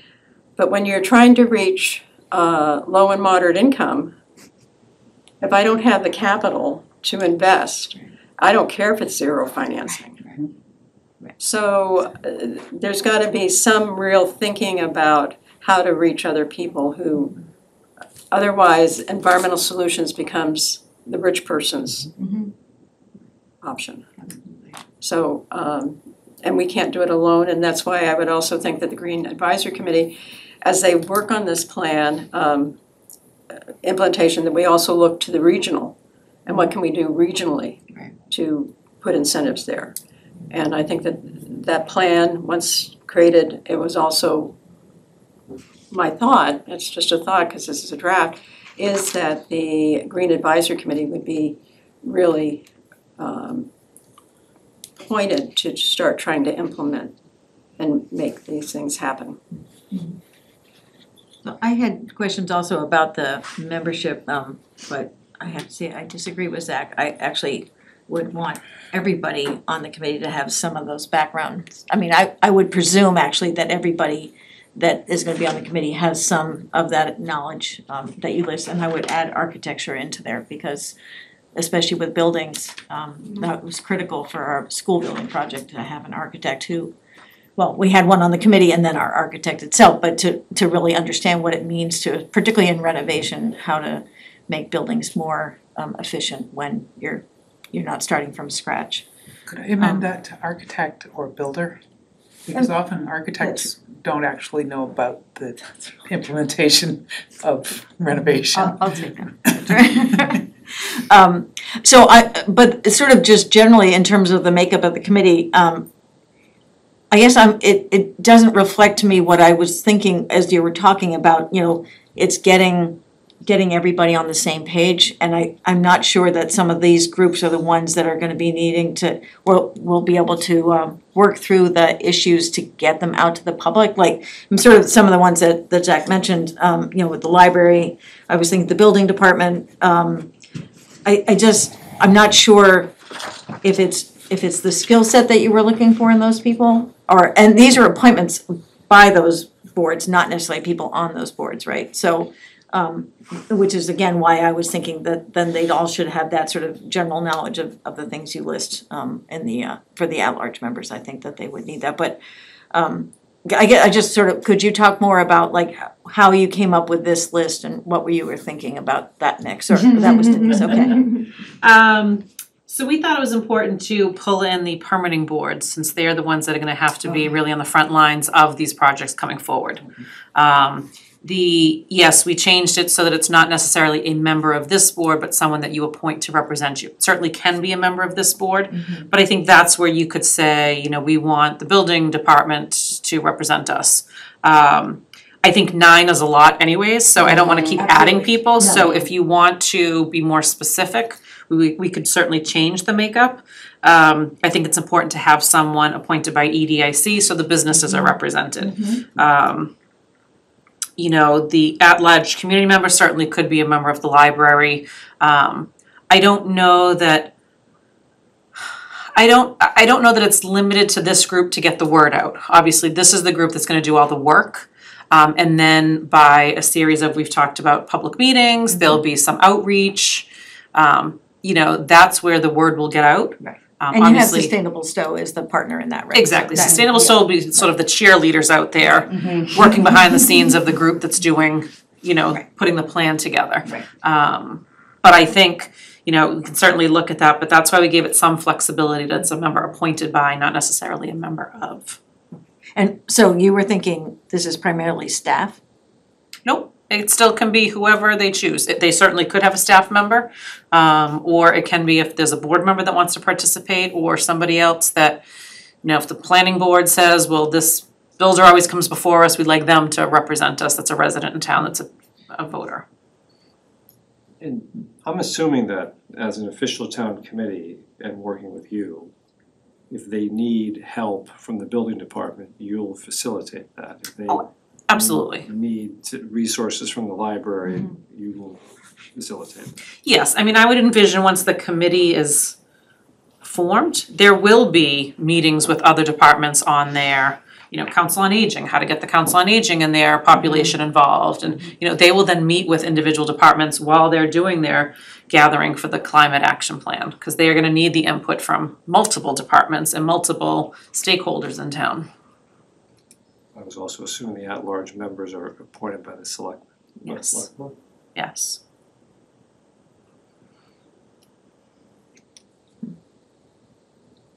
One way to reduce the size of the membership is if there could be some agreement that a particular person on the committee would represent or would be happily chosen by more than one board or committee. If that makes any sense. A dual appointment, one person. Yes, I'm sorry, yeah. I wanted to engage a little bit on your preference for knowledge, because I think it's a really important point here as we're sort of navigating this. The town of Amherst on their Energy Climate Action Committee has a really nice list of sort of what they're looking for. I did a lot of searching through every energy and climate plan just to sort of see. I told Denise I was trying to find the precedent that you all used, and I couldn't find it, which made me feel really good but really scared at the same time. And what they do have, they do have 9 voting members. 2 of them are their town councilors, but they have a list of topics here, which is net zero energy building. They have environmental and climate justice, which obviously is not on here. That should be something we are absolutely thinking about, especially as we're talking about economic concerns when we're dealing with this. We should be talking about ensuring environmental justice as part of our climate action plan. So that way folks in town who can't afford some of these technological solutions are being centered in that conversation. So I just want to sort of point you to that one, because that one had a really nice list that, again, I always look, in the lawyer, I look for precedents, we can copy and paste and move on. And that one I really liked because it talked about green infrastructure, climate adaptation, sustainable transportation, just sort of a whole list that sort of really expands on a lot of the topics that you presented on.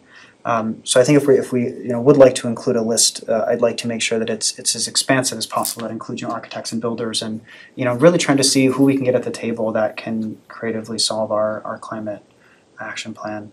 But I wanted to point that one out in particular because I thought that was the best list that I could see, including sustainable farming and forestry and some other things. Obviously, a lot of green spaces. We should be thinking about that as a right to farm town as well. So.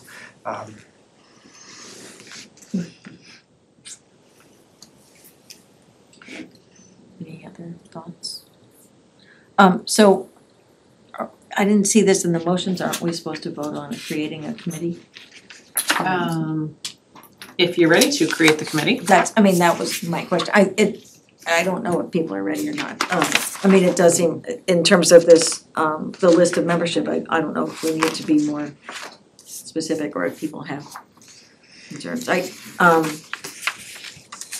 I do think the way you described it, Denise, makes me think even more so that the requirements are important, because it's not the advocacy group that the library would be, or even and the schools, given that that's the regional school district. I don't think that's, sadly, it's not we won't get the right. The high school is the one building project that's going on that we can try to impact on green design. And we just hope that the state is pushing that more than we will, but, I mean, I'm hoping, anyway.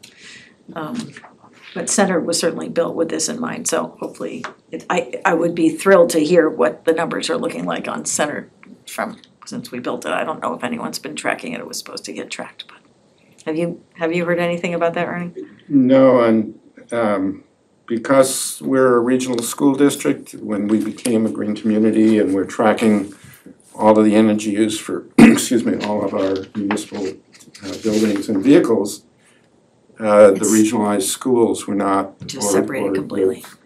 Buses were not included as part of our Hmm. energy reduction plan, so. That's interesting. So the annual report we make to the state includes town vehicles, town buildings, but does not include the regional school district. Well, and also with the change in staff, I mean, I think particularly the building people that were there when we were building it, we're very excited about tracking all the information that the architect said would be part of the plan, but he's long gone, so I might do a little research on that just to see if there's anybody who's paying attention to it, because it was supposed to be part of that project, so. Our Maybe we'll baseline when we propose that. started, when we became a green community, excuse me, just as we established a baseline here for the overall town, we established a baseline for the municipal buildings and vehicles, and because of the regionalization of schools, We they weren't don't have a included in that baseline either. baseline. I'm sure. Yes, Jim. I'm a little confused about where the board is. Okay. I'm not sure, from the comments that have been made, it sounds like board members are sort of tinkering with the membership, if not the mission statement. Is that correct? If so, I'd like to suggest a different approach so we can get this going. Okay. Okay. I hear more about the membership than I heard about the mission statement, but what do you? I don't wanna let the perfect be the enemy of the good. Yes, Right. I would like to get this going tonight. Yeah. I don't know why we couldn't just let the folks who are before us, Anthony's, take all the input that they've had. I tend to be a little bit more in Mr. Burns's camp of, I don't think we can afford to be that picky about who they are, just, the at-large should be residents. We can have preferences and desires, but, sometimes energy. That's all it says, it just says Okay. preference, it doesn't say it's Yes, required. but from the discussion, I wasn't sure how much we were departing from what it says, and I'm about to make a motion, Okay. so I wanted to make a motion that might actually Okay, go get for 3 it, votes. go for it. Okay, well, I'm gonna stick to this thing, yes. So can I interject just on one thing? And there's Yeah. one concern that I have just in the language that I wanna make sure, which is that it says the Stowe Climate Action Plan will be developed under the authority of the Green Advisory Committee. I just would like to make clear that it's under, they're drafting the Stowe Climate Action Plan. This board would be the one that would vote to approve the Stowe Climate Action Plan. As long as we're all on that same page with that language, then I'm comfortable to move to a vote and to vote and to get this started too. But that was the only thing that sort of caught my eye, and I just wanna make sure that this board reserves the ability to vote on that climate action plan, so it's actually a select board plan of how we want to move forward. So, I assume you like that first sentence in the mission. The mission of the committee is to assist the select board and town administrator in developing programs and projects to foster energy conservation and energy efficiency.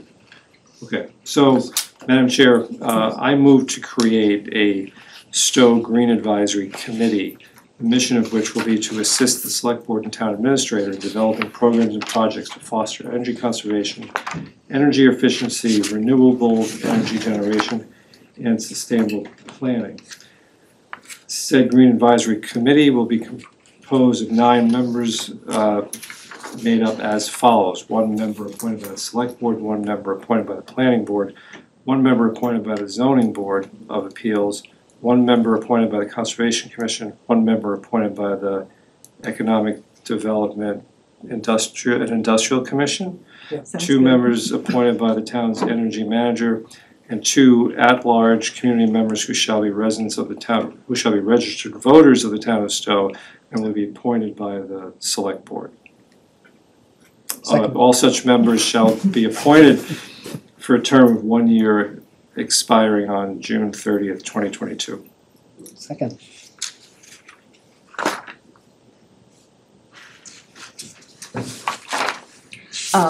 Any discussion?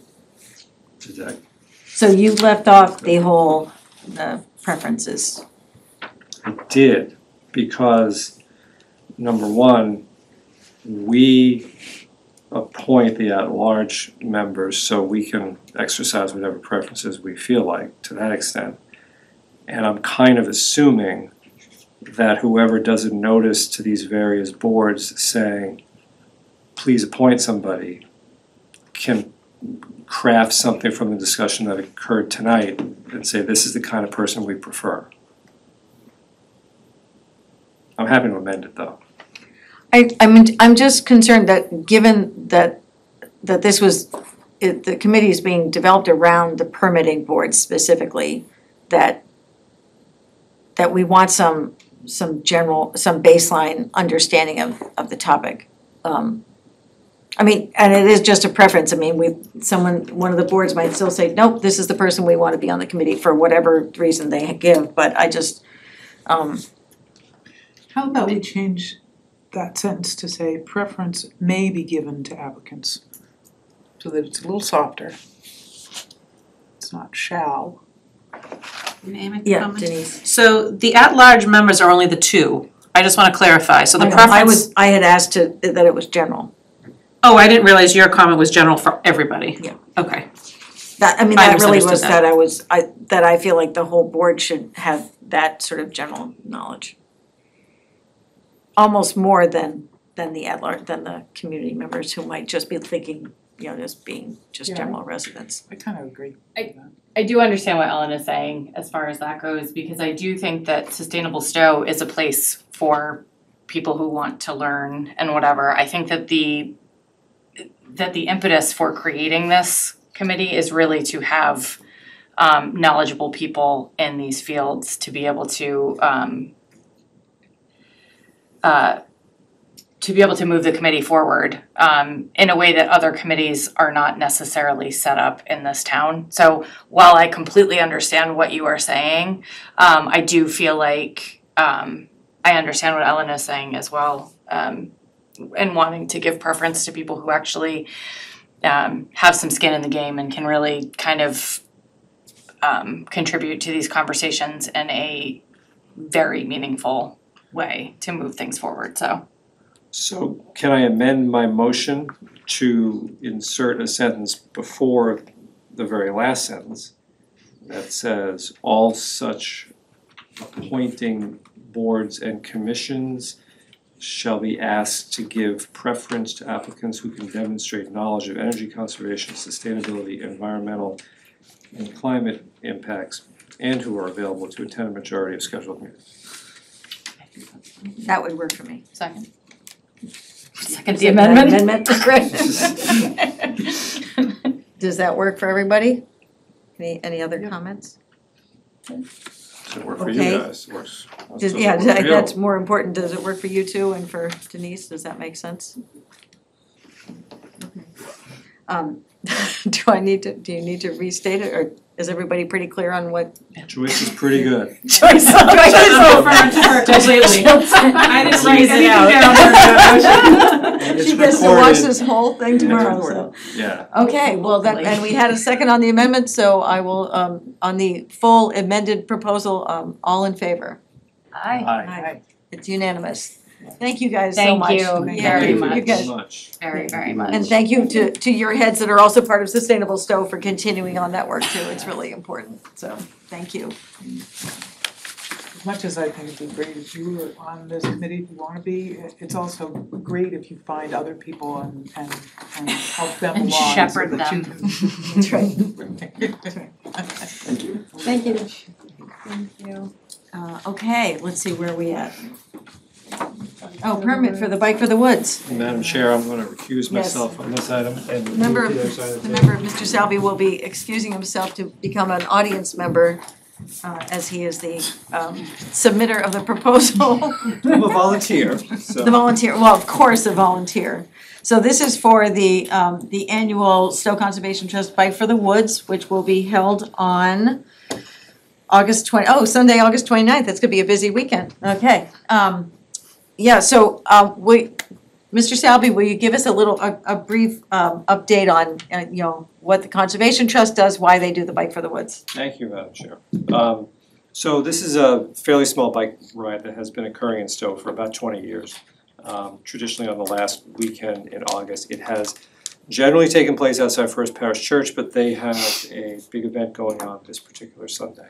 It is a small bike ride. We usually get around 100 people. I think we topped out one year at 165. It is a staggered start, so we never have a giant swarm of 165 people going down any roads.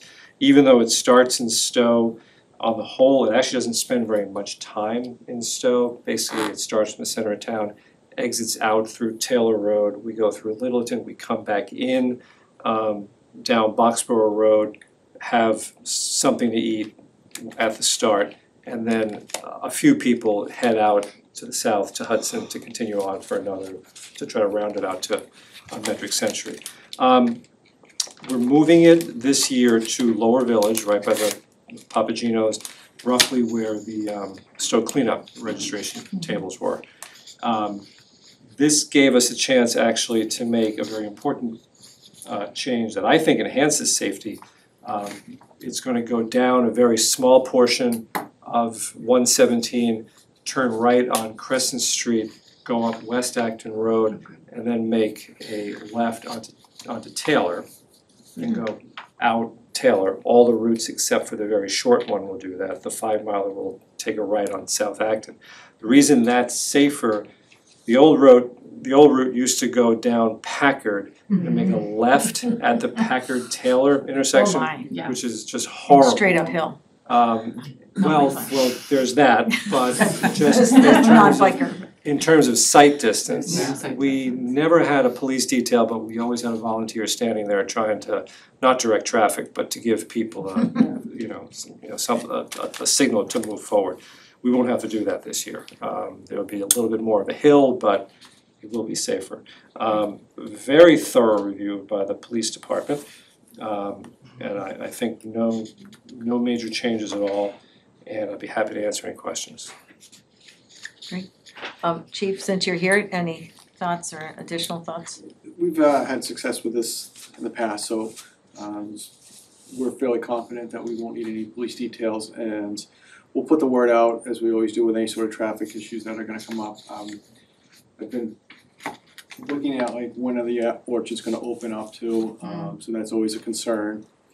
From what I'm hearing different things. It may be an early season, maybe a late season. I'm like, well, what does that mean? I have no idea. It's a long season. I know that like that is a weekend that typically is shot for to open up, but even if they do open up, it's fairly early in the morning where things are taking off, and so they'll have a minimal impact. Traffic will have a minimal impact on the bicyclists. So for this, I am confident. We don't need any details. We'll put the word out, and all the officers will know that day to expect a larger bicycling community coming through town. Great. Yeah, I mean, I think especially if there's a somewhat of a different route that just, the usual newspaper stuff to let people know, like the people who live on those streets, be expecting it, because that'll be the surprise for.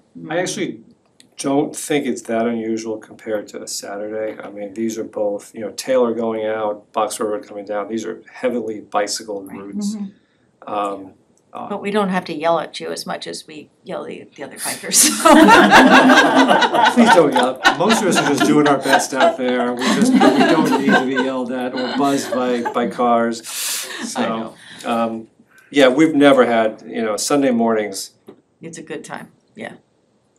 Yeah, and by the time we come back, it really is strung out. You barely notice it. Right, great. So, any other questions? Well, I will be sad that it's not going by my house this year. Can't wave. And I can't wave from my yard. No, this is great. Great, thanks. All right, well, let's see who wants to make the motion. I'll do it. Oh, there you go. With the approval of public safety officials, I move to approve the use of Stowe Public Ways for the Stowe Conservation Trust Bike for the Woods on Sunday, August 29th, 2021. Second. All in favor? Aye. Unanimous with Mr. Salvi excusing himself. Thank you. Thank you. Thank you. Thank you for doing it again, or for your group doing it again, and thank you, Chief, for the maps. Yes, thank you. That's very good. The next permit is for the Ride to Defeat ALS on Sunday, September 19th, 2021. Given the number of people on the call, I don't believe we have anybody. Denise, do you know anything more, or do we need anything more from? I don't, the chief could speak to it better. I believe this is an annual ride. They did adjust the map slightly because of apple season. But we didn't find it necessary to have somebody on the call since it's a regular occurrence. So this was a ride that was done, we did a safety plan back in 2018 for this. So it's come through Stowe before.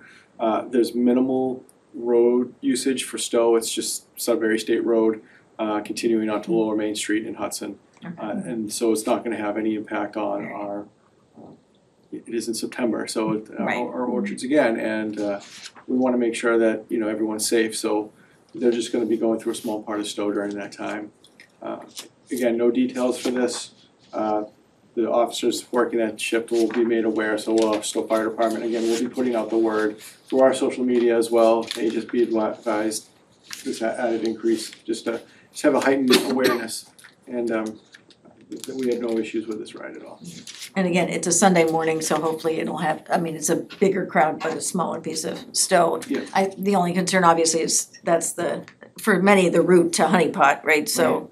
Yeah, it is starting off at 7 a.m. Yeah, at 7 it starts, okay. Well, some of it starts at 7 a.m., some of it starts at 8:30, so it is fairly early in the morning. Yeah. So by the So time it gets hopefully. through just that one area, the bicycle should be cleared out before the heavy traffic comes through. Okay. But again, like Mr. Salvi said in the last one, it's a weekend, it's gonna hopefully be nice, and there'll be bicyclists out anyway, so people should be maintaining a safe operation of their vehicles. Right, Yeah, I just wanna comment, we actually had 2 other permits for bike races that were originally in the agenda. And after the chief spoke to one, they decided to move it out of Stowe altogether because it would have impacted the Honey Pot area. And the other one is pushing it off into the spring because, again, it's sort of a tough time to pull these things together, so. Yeah, it does seem like we should be trying to push everybody to the spring coming in September and August, which is lovely biking weather, I'm sure, but. Those 2 not races came right through Boone Road, like at between 11 and 2. Oh, nice. So we talked about that, and I said, you know, you understand what our community looks like?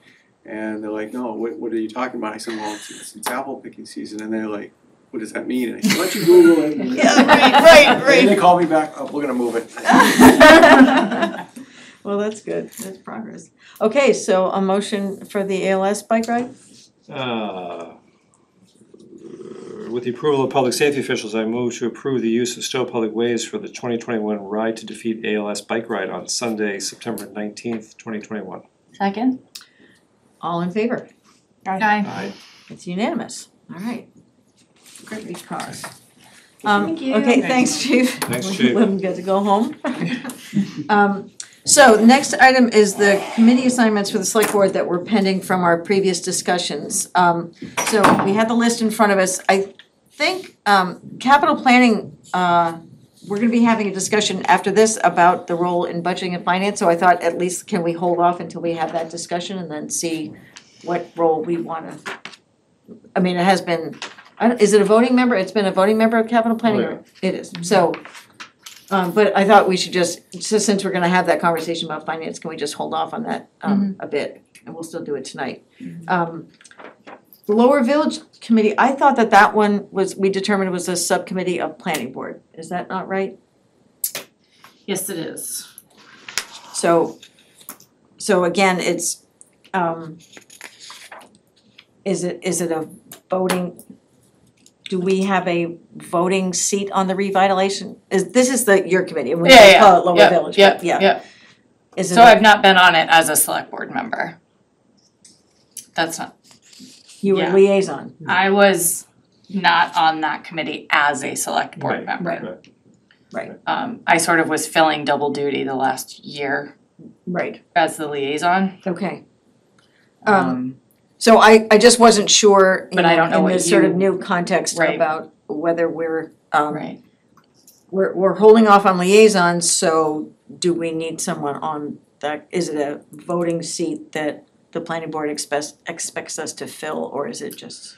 No, so that might have been our mistake, that we assumed that Megan was on there as a board member. Yeah, But it if was, she's. Jim was on it as the select board member, I was on it as the Oh. voting associate member of the planning board. And I haven't been on But he it hasn't been on it for a year. for a year. Right, okay. So you did, Were you a liaison? Cause there's no spot for unless they only. I was appointed by the planning board. As a select board oh, member. I was actually, I think I was appointed as me. See, that's why, yeah. That's what the confusion Not because comes I'm in. a nice guy, because I I- was on his board. Yeah, cause there's not a vacant spot now that you would have been in. Oh, okay, So if there's 5 people appointed, Megan being one of them.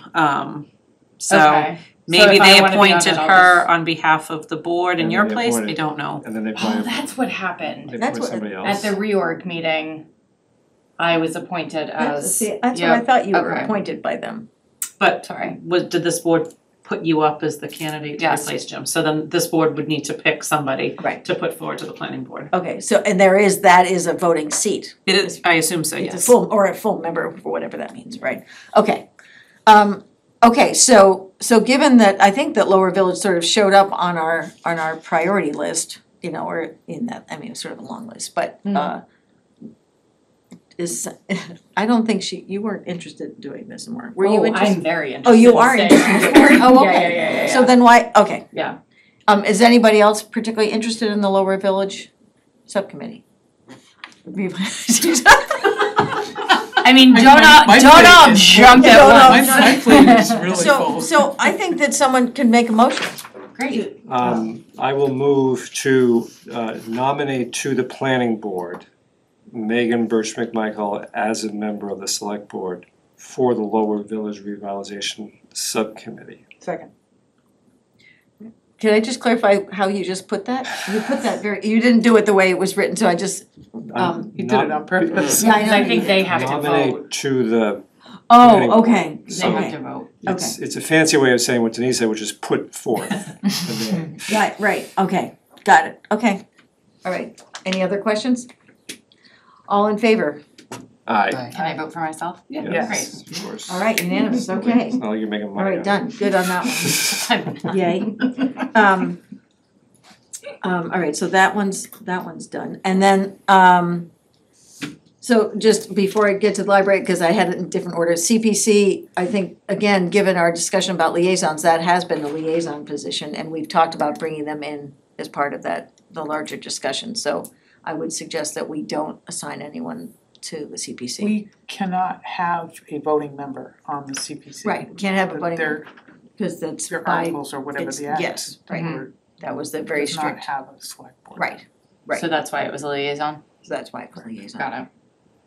And does anybody feel like that should be an exception to our liaison plan, to have someone going? Just, I mean, if there's any, No, I think they have to bring Yeah. it before us I mean, I anyway, think we're so I not- feel right. like if, yeah, I don't know that. No, I think that having them report, having them visit us and having Yeah. meetings with them is probably that's better. better. Yeah, Right, for great. sure. Okay, great. So then that leaves the library building committee, which Jim has been serving with no term designated, it was for life. It's starting to look like that might not be a lifelong committee anymore. There might be progress being made, but that said, Jim, I guess first ask Jim, are you still interested in being on it, given you were, the reason we postponed it is because you were right in the middle of choosing the. So we completed the procurement, and I am interested in staying on it. I see it heading in a good direction.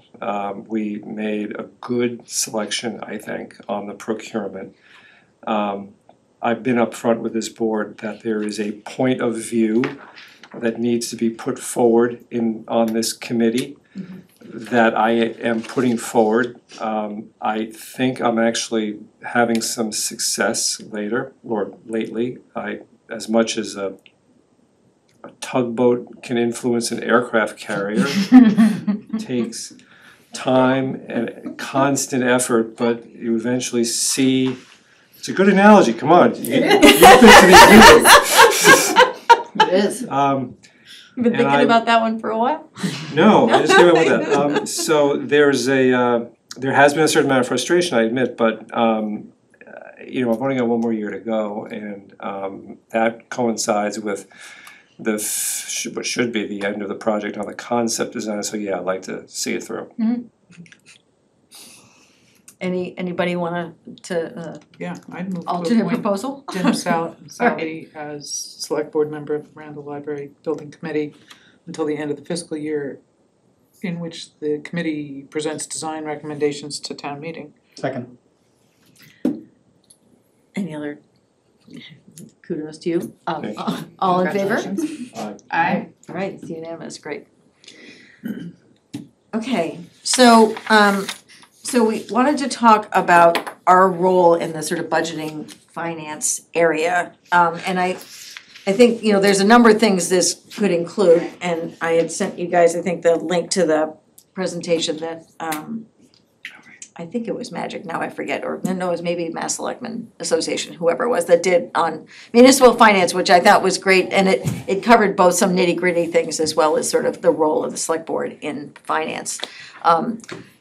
And I know I've had questions over the past and even from my last time on the board about how much or how little we got information as select board members in terms of the town's finances. So I came up with a few questions to start us off, and then we can go from there. So things like, do we want to set goals for capital planning, for overall growth, for reserves? That was a big part of that presentation, was talking about saying that's our job, is to set goals, to tell other people. Mm-hmm. And I know, I think in the past Denise has mentioned that, there haven't been goals set, so capital planning sets their own goals, and we don't have I think there might be an unwritten rule that the overall growth meant we didn't have an override.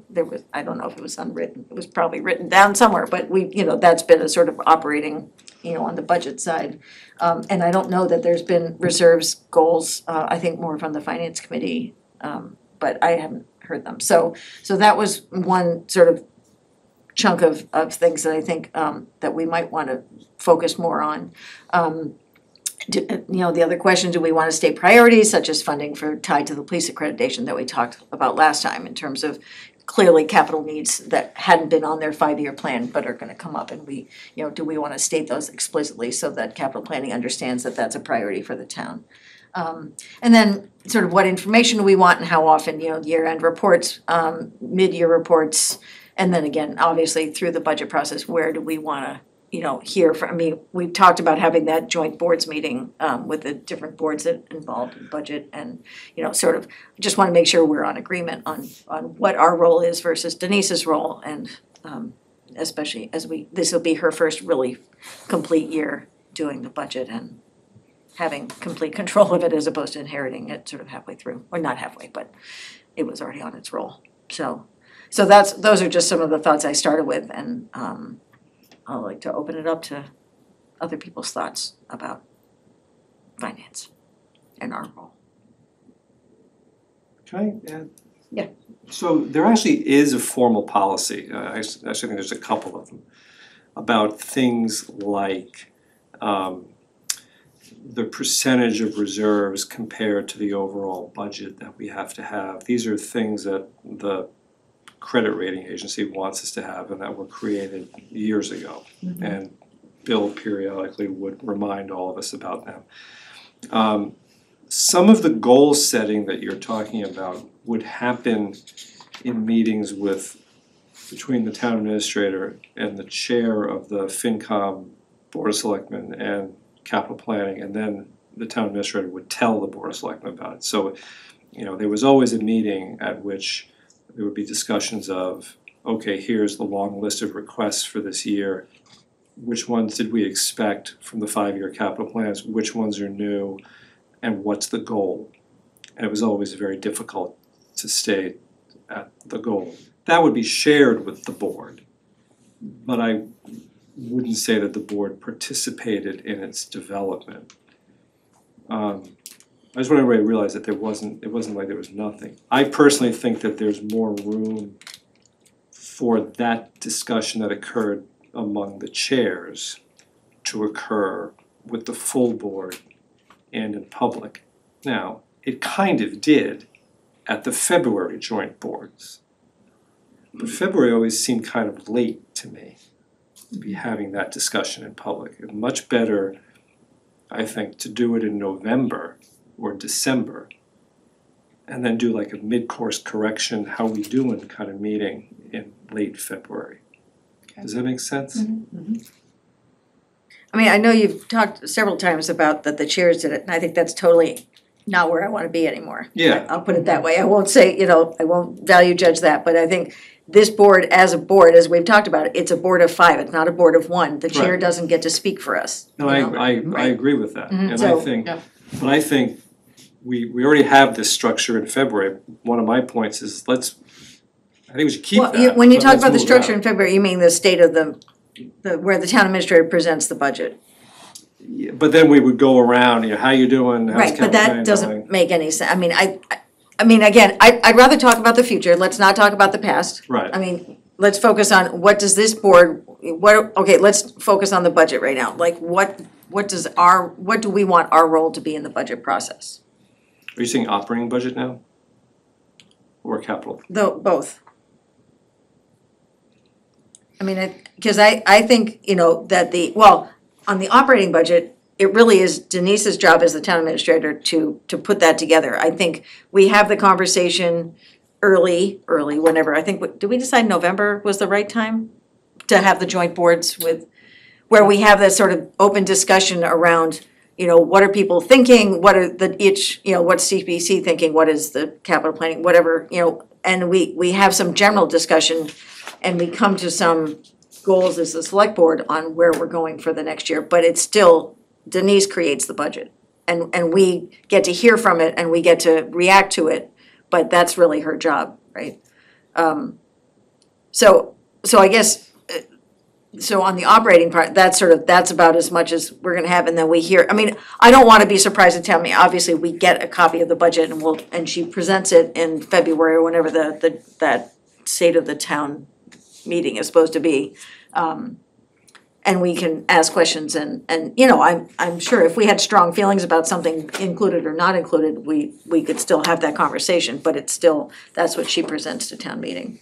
But I think overall, the goals part of it, whether it's the capital part or the other things, I guess, is that one of those policies around the reserves that I'm like, I may have seen it at some point, but I haven't seen it recently, so, so then we discuss the reserve goals and is that what we wanna do this year? And, I mean, I think that is, as the leaders, that we're supposed to set some tone here. No, I agree. It's a matter of timing. Right. Because it isn't until, unfortunately, late December, early January that you even know what the requests are. Before that, you know what the request is supposed to be. They're on the 5-year capital plan that Steve Jelinek has, and he goes through with town meeting every year. Mhm. But there's always surprises. Right.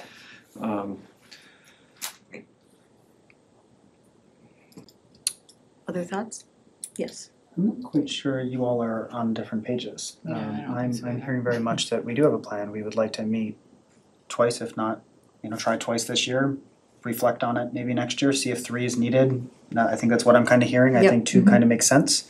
I agree that it should no longer be behind closed doors amongst chairs and a town administrator. I think that's absolutely not acceptable. I think that's not the way that business should be done. It should be done based on joint boards, all getting together, meeting, discussing. We are 5 different people with 5 very different ideas and plans. Every board that I've seen has the same folks on that, so it needs to be done in open session. I think it also needs to be done with public input. What's important to the town? I'd like to invite the town to that first meeting. Tell us what you think's important. Everyone gets a minute. And, time it out and intentionally, try to continue to invite that. So, actually hearing the past is actually very helpful for me because it's exactly what I don't want to be doing. And I want to transition this board to be operating as transparently as we can be with these very important decisions. With regards to capital outlays, it is also the town administrator's job to do capital outlays. So I struggle when I read the town charter, where it very clearly says that she's responsible for the annual operating budget and proposed capital outlay program. That we are going to somehow operate with capital outlays slightly differently. Obviously, the charter also affords for there to go through a committee. But I read this as being explicit, and unless we want to change that in the charter, it'd be a different discussion. But I think that if we're going to read the charter, and it's one of those that I think that we can, because it's preparing and presenting to us, I think we can help guide what we think are the priorities, and I think that's what's important. But in terms of putting it together, it is the town administrator on both of those fronts, according to the charter. So early and often, to me, especially about some very important topics, we're going to hit on exactly what type of standard the capital planning committee should be having.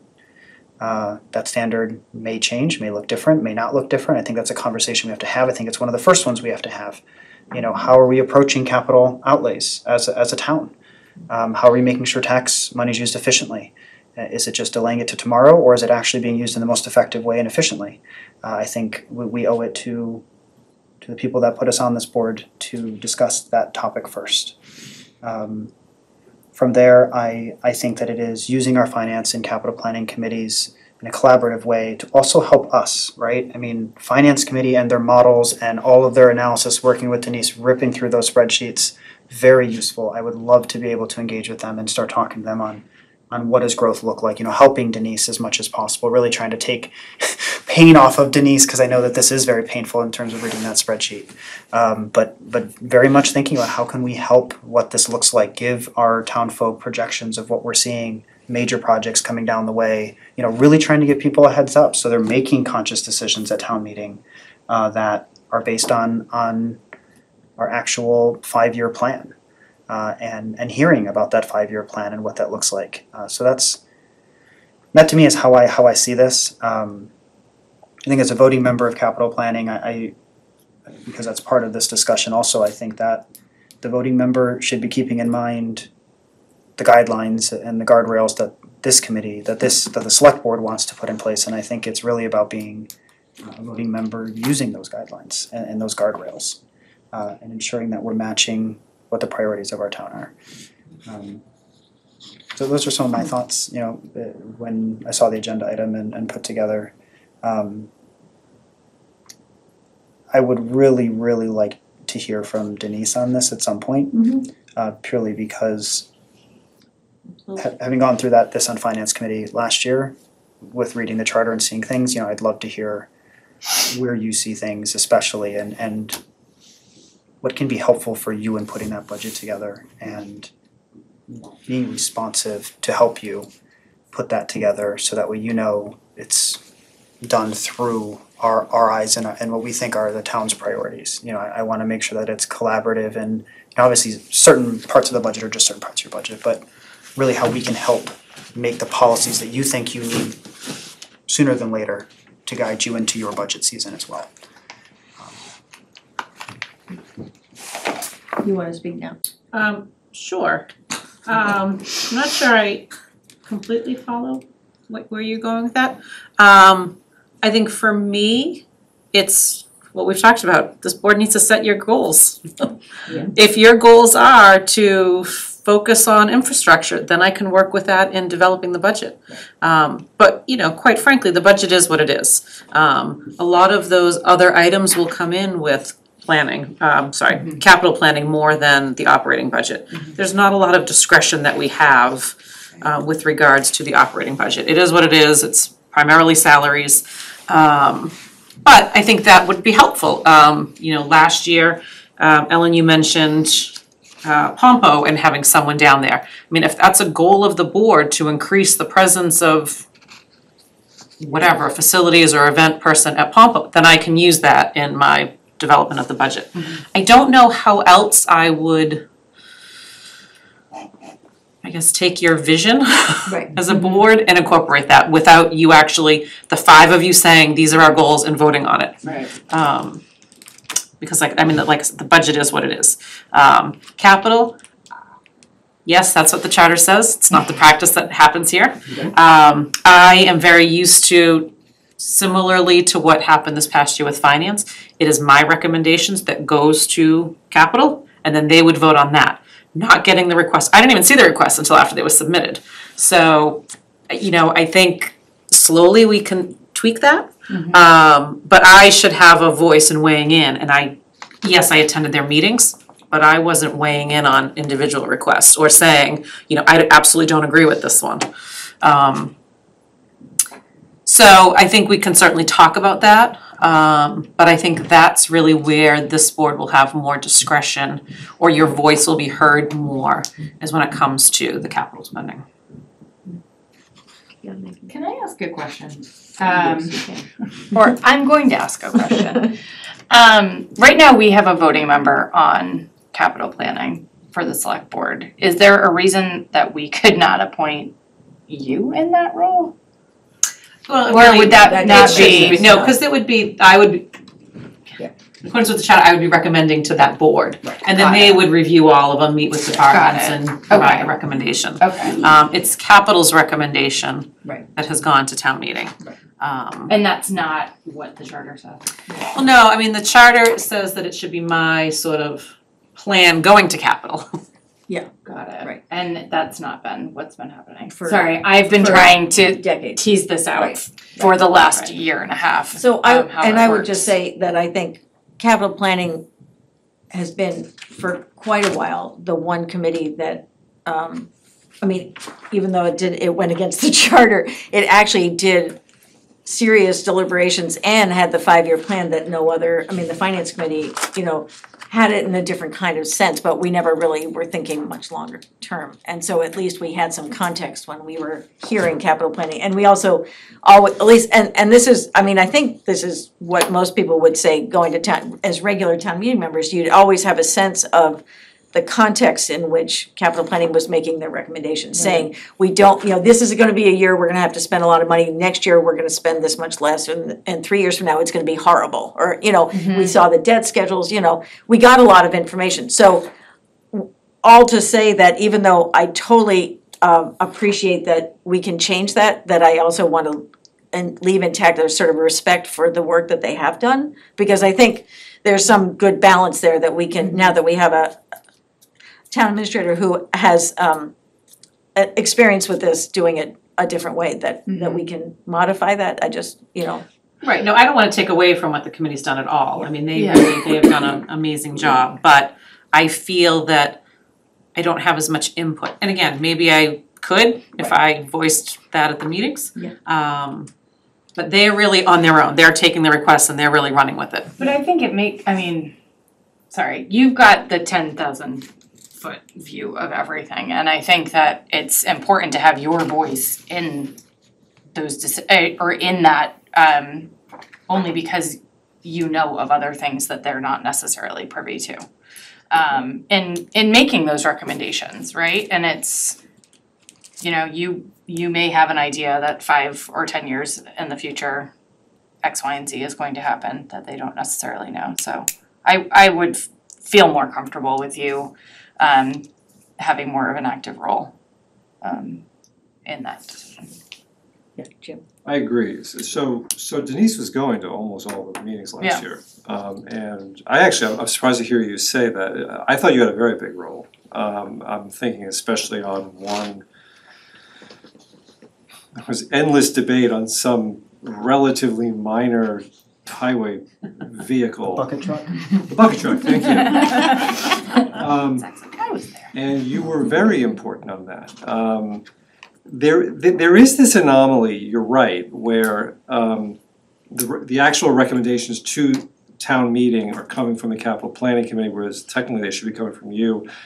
But on the other hand, historically, as you did last year, you're working in tandem because you're primarily focusing on the sources of revenue. You're deciding this amount from free cash, this amount from stabilization, borrow this other amount. So that the amount that capital planning recommends spending equals the amount that we raise. So I think it's worked okay, and I actually thought it worked better last year because you showed up at the meetings. Well, I feel like I was the conduit for information. And I think my being there answered the questions that they would not have normally had answers to. Yes. When it wasn't necessarily, on certain things, absolutely. I mean, I made my opinion clear on some of them, but some of them and again, I could have, but I was never asked, like, what is your thoughts? Do you agree with this item?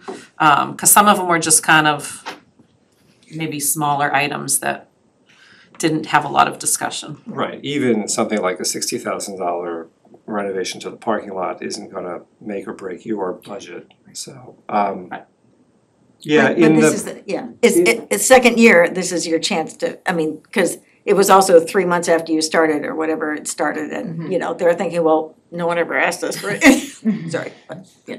First of all, I do wanna get out there, having re-upped on the library building committee, and I'm kind of hogging the good committees, I am. Oh, I'm gonna fight you for this one, so. No, I'm perfectly willing to get off of capital planning, Okay, in fact, I'm kind of assuming that I am, well, I guess so, I just wanna, it seems like we're moving along with sort of a fair amount of agreement on sort of what our role is in the sort of budgeting finance world. The one thing we haven't talked about, and honestly, I can't say what has happened in the past, I don't remember hearing, but sort of getting that sort of reporting, it was something that came up in that training that I'm like, do we get a year-end report? And I think I talked to you about it, should we get a general sense early on, like say in, August or September of like, how did our fiscal year end? I guess it's really more about when the free cash is certified and, right? I don't know what it means to have a sort of a final year-end report and whether that's something that's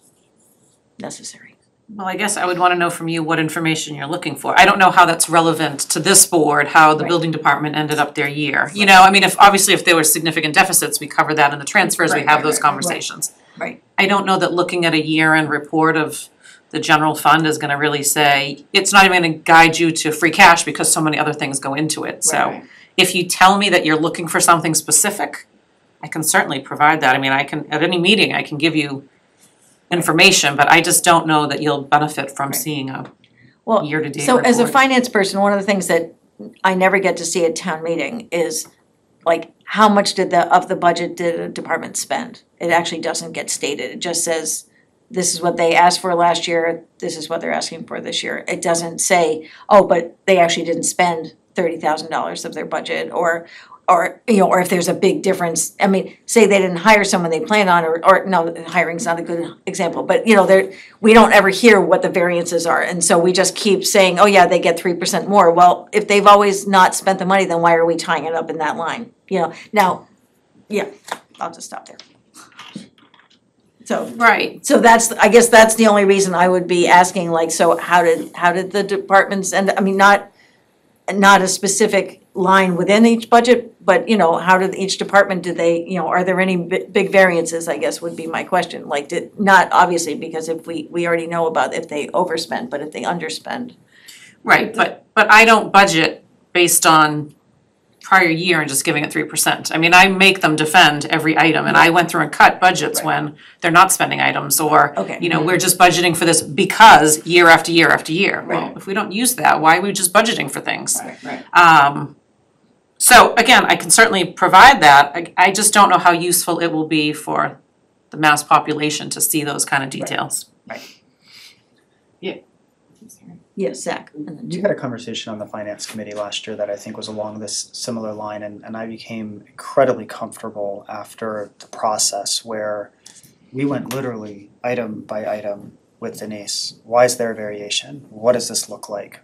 Why are you doing this? At what point was that? This was during the budget process? During the budget process. And it was incredible because Denise's answers were, well, they always did this and they did that and this and this and that, and like, it was so detailed at that level for finance committee, which may be important because finance committee is the last stop for many of these overages as well. And so I think that was great. And frankly, I was impressed by my colleagues on the board's ability to just dive into numbers and pull out variances.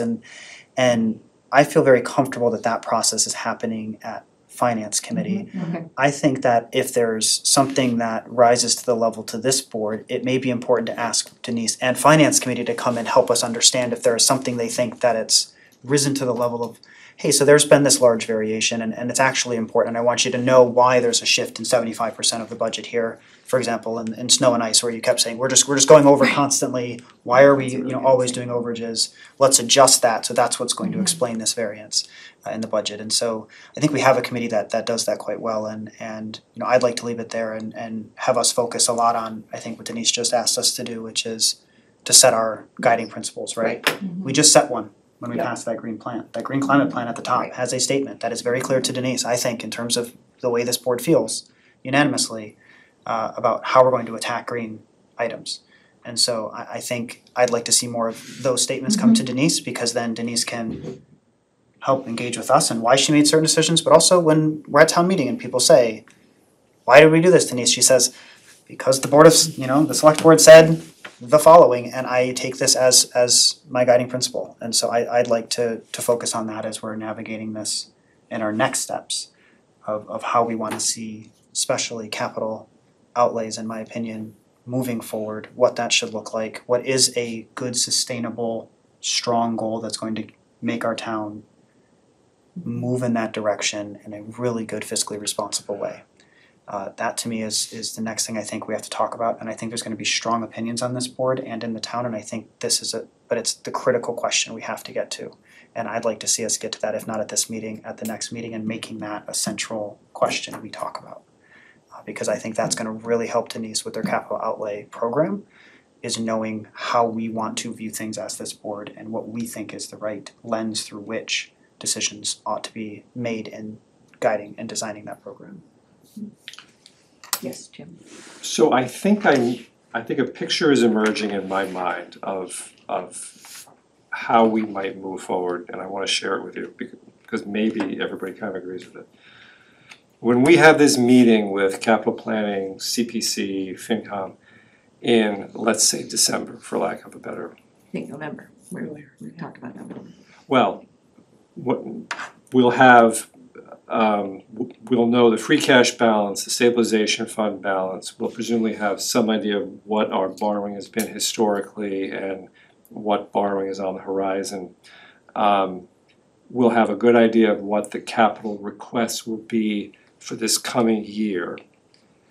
Now, ultimately, because this blends with the operating budget, Denise will be the one who ultimately decides, well, of the $2 million in requests, God forbid, I can only afford to fund $600,000. And I have ideas on the sources. And ultimately, that she will be the one to decide what goes into her recommended budget. But in the course of that, we can offer opinions. No, we want to spend $1.6 million. She can take that or leave it. But more productively, we could say, boy, there's a tremendous number of highway vehicles being requested. And Steve just made a fantastic case that he's replacing this super antiquated equipment, which may be true, and that's a priority for us. And then at the capital planning meetings later in the year, February, March, April, our representative and Denise, when capital planning is noodling over stuff, can say, well, the select board met, you were there, capital planning. And their priority for the next several years is moving forward on revitalizing our highway department. Does that sound like about what we want to do? That seems to respect the charter, gives us a very substantive role. I mean, I think it's the timing, it's sort of at what point and it goes back to, yes, we have to state our priorities and our goals, but I think when you said the capital would be there, those, because of the ones that basically have rolled over from last year, because it seems like November, I don't know, it seems like the capital proposals or the requests come in later than that, but maybe that's just my impression. It should be coming in at the end of December, early January. Right. So, and we had planned on having that meeting earlier before we get into really serious budget season, because we would need to set the priorities and to put them out there. I think it's helpful to know how much we have to work with too. Yeah. I think originally this might be why this meeting we're talking about occurred in late February. It was considered early enough away from town meeting, but I agree. I think it has to be earlier than that. I don't know, just because the formal requests go to capital planning in late December, I've always kind of assumed the town administrator has a better picture. Okay. Well, but it does seem like we want to not be reactive. We really are supposed to be setting the bigger, or, working with Denise on what are the big goals, maybe not knowing the dollar amounts or know where the specific dollars are going, but that we have a bigger picture of what the whole is gonna be. And that's why we wanted to invite CPC, right? Because they're sort of working all over there on their own, and we haven't really tied that into what the whole financial picture is. Yeah, but. Yeah, yes, go ahead, Courtney. So, couple of opinions. One is I think my impression was that we were gonna try and have this early meeting actually more as okay, where are we starting from, so that when the requests come in, we know where we're starting from. So like if there's, 600,000, we're getting 2 million, we know that before we get the 2 million in requests, so that, and we can think about our vision of where things are gonna go. But there may be a point where we have things, even though CPC operates over there with their money, there may be times when we have requests that can't be filled by CPA funds in the way that we've always used them. And there may be things that that some people in town feel are important, that a certain number of voters may vote for. And so there may be conversations about how are we gonna treat what could be CPA items as capital items.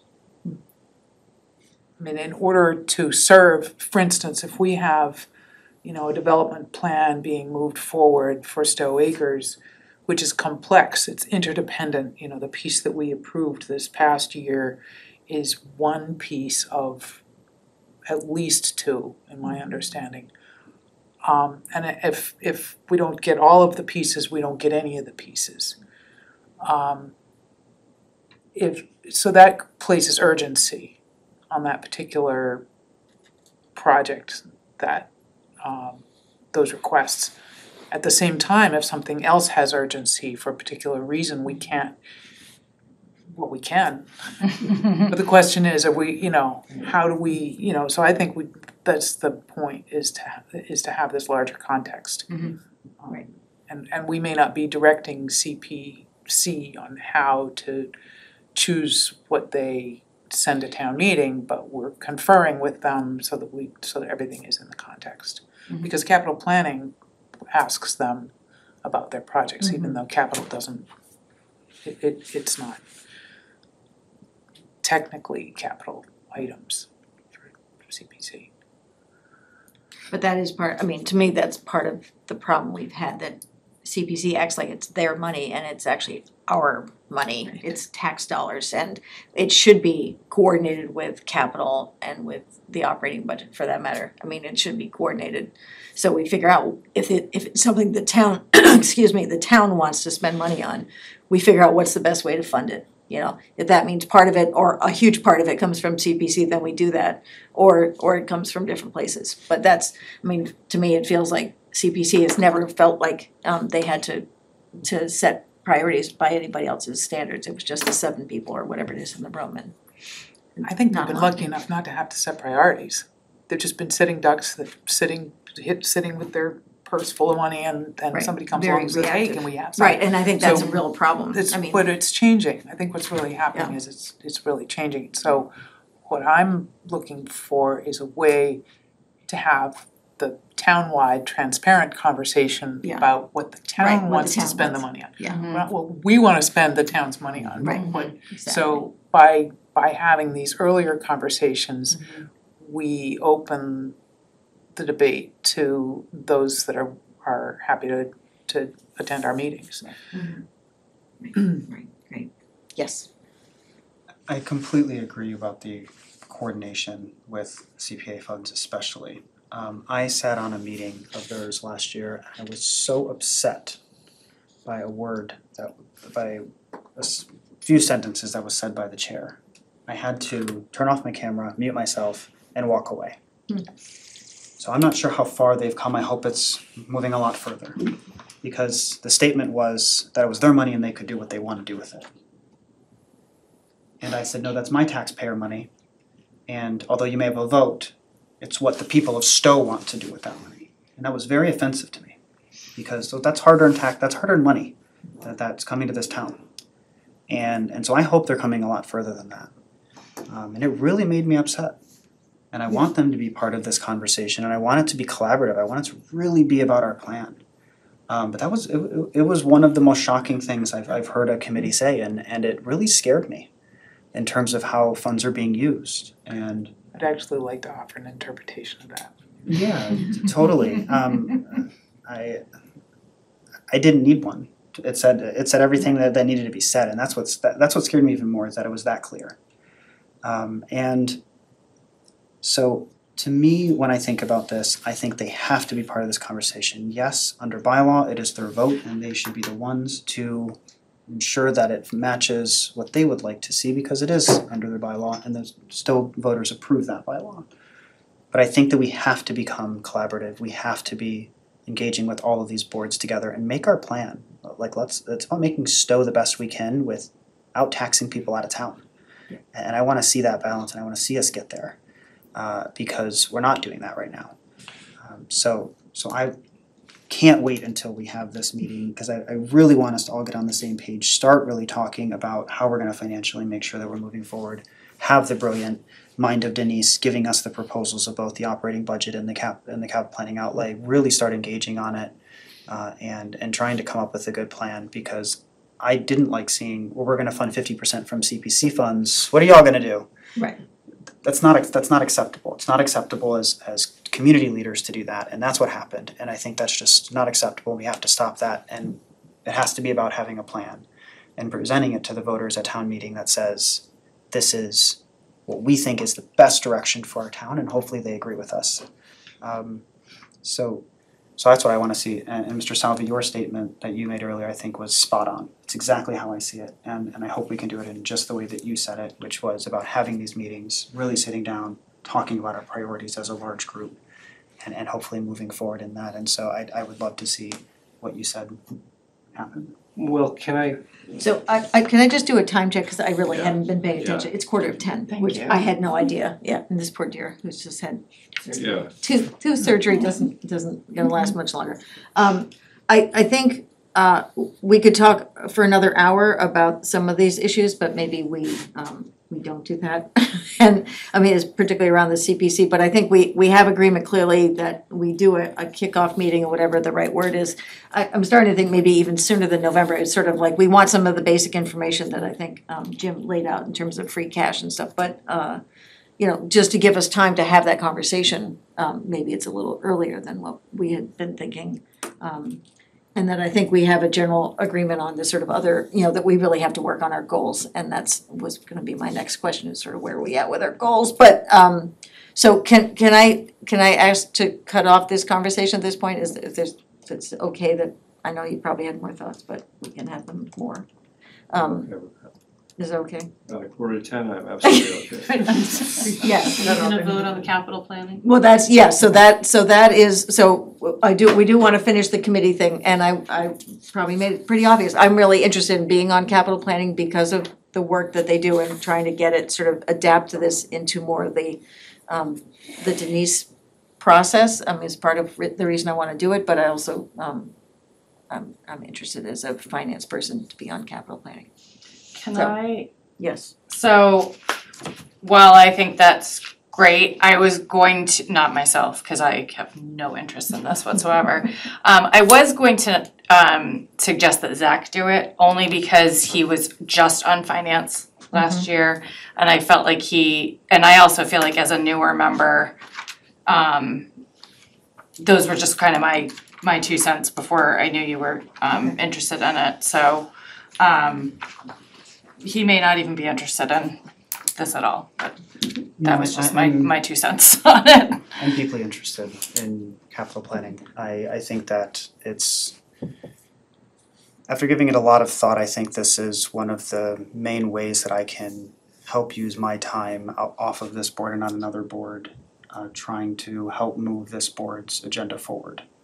And so I would like to be, you know, the rep on capital planning, and I truly take that as a rep on capital planning and trying to move what this board wants to do forward on that committee. And I want to suggest to the chair that as chair, she has many opportunities to affect the substance of where this board goes. Mr. Burns, as the new guy, lacks those opportunities right now. And I was picking up on a desire from him to be on it. I think he would be pretty good. And in the interest of distributing the work a little bit, maybe that does make some sense. The all-male committee continues then. That is an issue, I suppose. Yeah, it is, but you know, diversity is. So, Courtney, any thoughts? You wanna be on it, capital planning? No thanks. Previously full. So someone wanna make a motion? That's fine. I will move to nominate Zach Burns as Select Board member of the Capital Planning Committee for the remainder of two-year term expiring June 30th, 2023. Second. All in favor? Aye. No, I'll abstain. Okay, all right, so I'm gonna pass through all the other things around strategic planning because we need to wrap this up. But I did wanna, we wanna go back to the goals discussion next time because we never really narrowed things down, and I know we turfed a lot to Denise, but that's one thing I think we need to have that conversation, so we'll do that next time. Town administrator's report. Yes, that will be brief. Town council reviewed the uniform policy and has no issues with the tattoo portion. It is lawful and he's not concerned at all. So that has been implemented in the police department. For those of you who are not aware, last Tuesday I testified at the PFAS task force hearing, specifically about the unique situation that we're in here in Stowe. Most of the other towns, actually all of the other towns that were presenting had public water supplies through the town and how they are dealing with it. My point of view was we have 3 different LSPs, 3 different areas of town that are exposed. Residents have issues and questions and they don't know who to call, they don't know who to go to, they're not getting their bottled water, they call here, it's not our situation. So I really was pushing that there needs to be better oversight or some oversight from the state other than DEP. DEP is the regulatory agency. I think there needs to be an oversight committee that, you know, residents can go to or we can go to. Quite frankly, the Gleasondale Mill PFAS situation, the project manager of their LSP is no longer assigned to the case. So all the documentation I have, I reached out, he's like, yeah, I haven't been on it in a few months. Who do I talk to? And that's the situation the residents are finding themselves in. So it seemed like a great hearing. The next one is this August 2nd. Next Tuesday, Laurie Trahan is supposed to be there to talk about the federal response to PFAS. So they meet quite regularly, it's task force. So tomorrow, for those of you who signed up, I hope to see you all there. I am presenting to the Mass Select Board Association meeting on hybrid meetings and what works and what doesn't work, specifically on the technology and the resources. I will be prominently featuring our new OWL technology that is in use upstairs as well now. Last week, I met the new superintendent, Kirk Downing. We had a great conversation. He met with the police chief after me. He plans to reach out to a number of different folks in town just to get acclimated. He seems really great, energetic, and looks forward to working with the towns and increasing communication to the towns. So that's great. Our new building commissioner began last Monday. His first week was fantastic. He's very excited to be here. Seems to be fitting in really well. And then yesterday we had our new department assistant for combined planning and the Board of Health begin. So she's here 25 hours a week, helping out in both of those 2 departments. On a bit of positive news, or more positive news. I heard from Laurie Trahan's office, and they plan to be making an announcement this week and have asked me for a quote because they plan to get a press release ready. Ooh. So it seems quite promising. They are still encouraged at the fact that we are going to be getting this award, so we will wait and see, but yeah, they're excited and looking forward to that. That's awesome. I wrapped up, hopefully, assistant town administrator interviews last night, grappling between a couple candidates, so hopefully I'll have someone in that role in the near future. And that's everything I have for you tonight. Nice problem to have. Right? Where are we, I know either Phoebe or Joyce were gonna work on the list of committee openings. Yep, so we tweaked it. I made some changes to the list that they had, wanted to add a few more things, so that should be ready to go shortly. Okay. Yep, it's primarily done, but just need to clean it up now. Okay. Any other questions for town administrator? What's the name of the bill so we can watch it in the Senate? You don't need to answer me right now, but if you just tell me I don't at some know. point, yeah. It's I don't It's know not if the she- huge infrastructure bill, I don't think. No, it's let me see if she worded it in the email. It's like small community. Investment. Yeah, sorry, give me You can get back to it, I wanna be able to watch this right thing. here. I'll find it. Apparently I get a lot of emails every day. It was right here. Yeah, it's a small. I bet if you look under Trahan's like Twitter or something, you'd probably see it. Probably on our website. Or on our website. Yes, she may. I'll let you know, but unless I find it in the next second.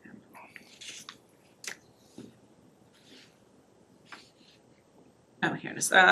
Community project funding request through the Appropriations Committee. An expected minibus vote this week. So it's not an omnibus, it's a minibus. Oh, but you're on her website. Oh.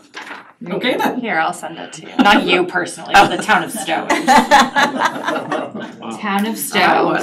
Yeah, anyway, Okay. I'll send it to you. Oh, that's good. So, they've asked for a quote by the end of day tomorrow, so I'm expecting maybe Thursday will be the announcement. And we noticed that the police department got another grant. For Police and fire have a training. shared grant for That's awesome. interdepartmental training to do some tactical response.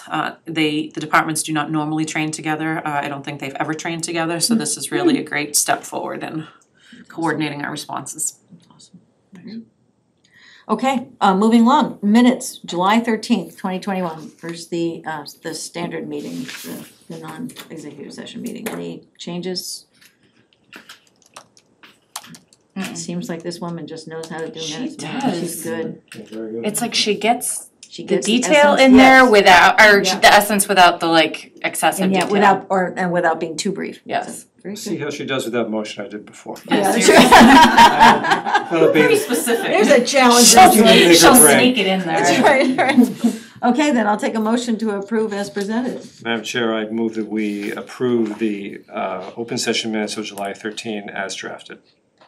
Second. All in favor? Aye. Aye. Unanimous. And then the executive session minutes. Can we release these after we approve them? You can, there's really nothing in there, the Right, contract right. is finalized. So was this all clear with everybody? Any questions? See, Joyce is so good, she wasn't even there and she did the minutes for me.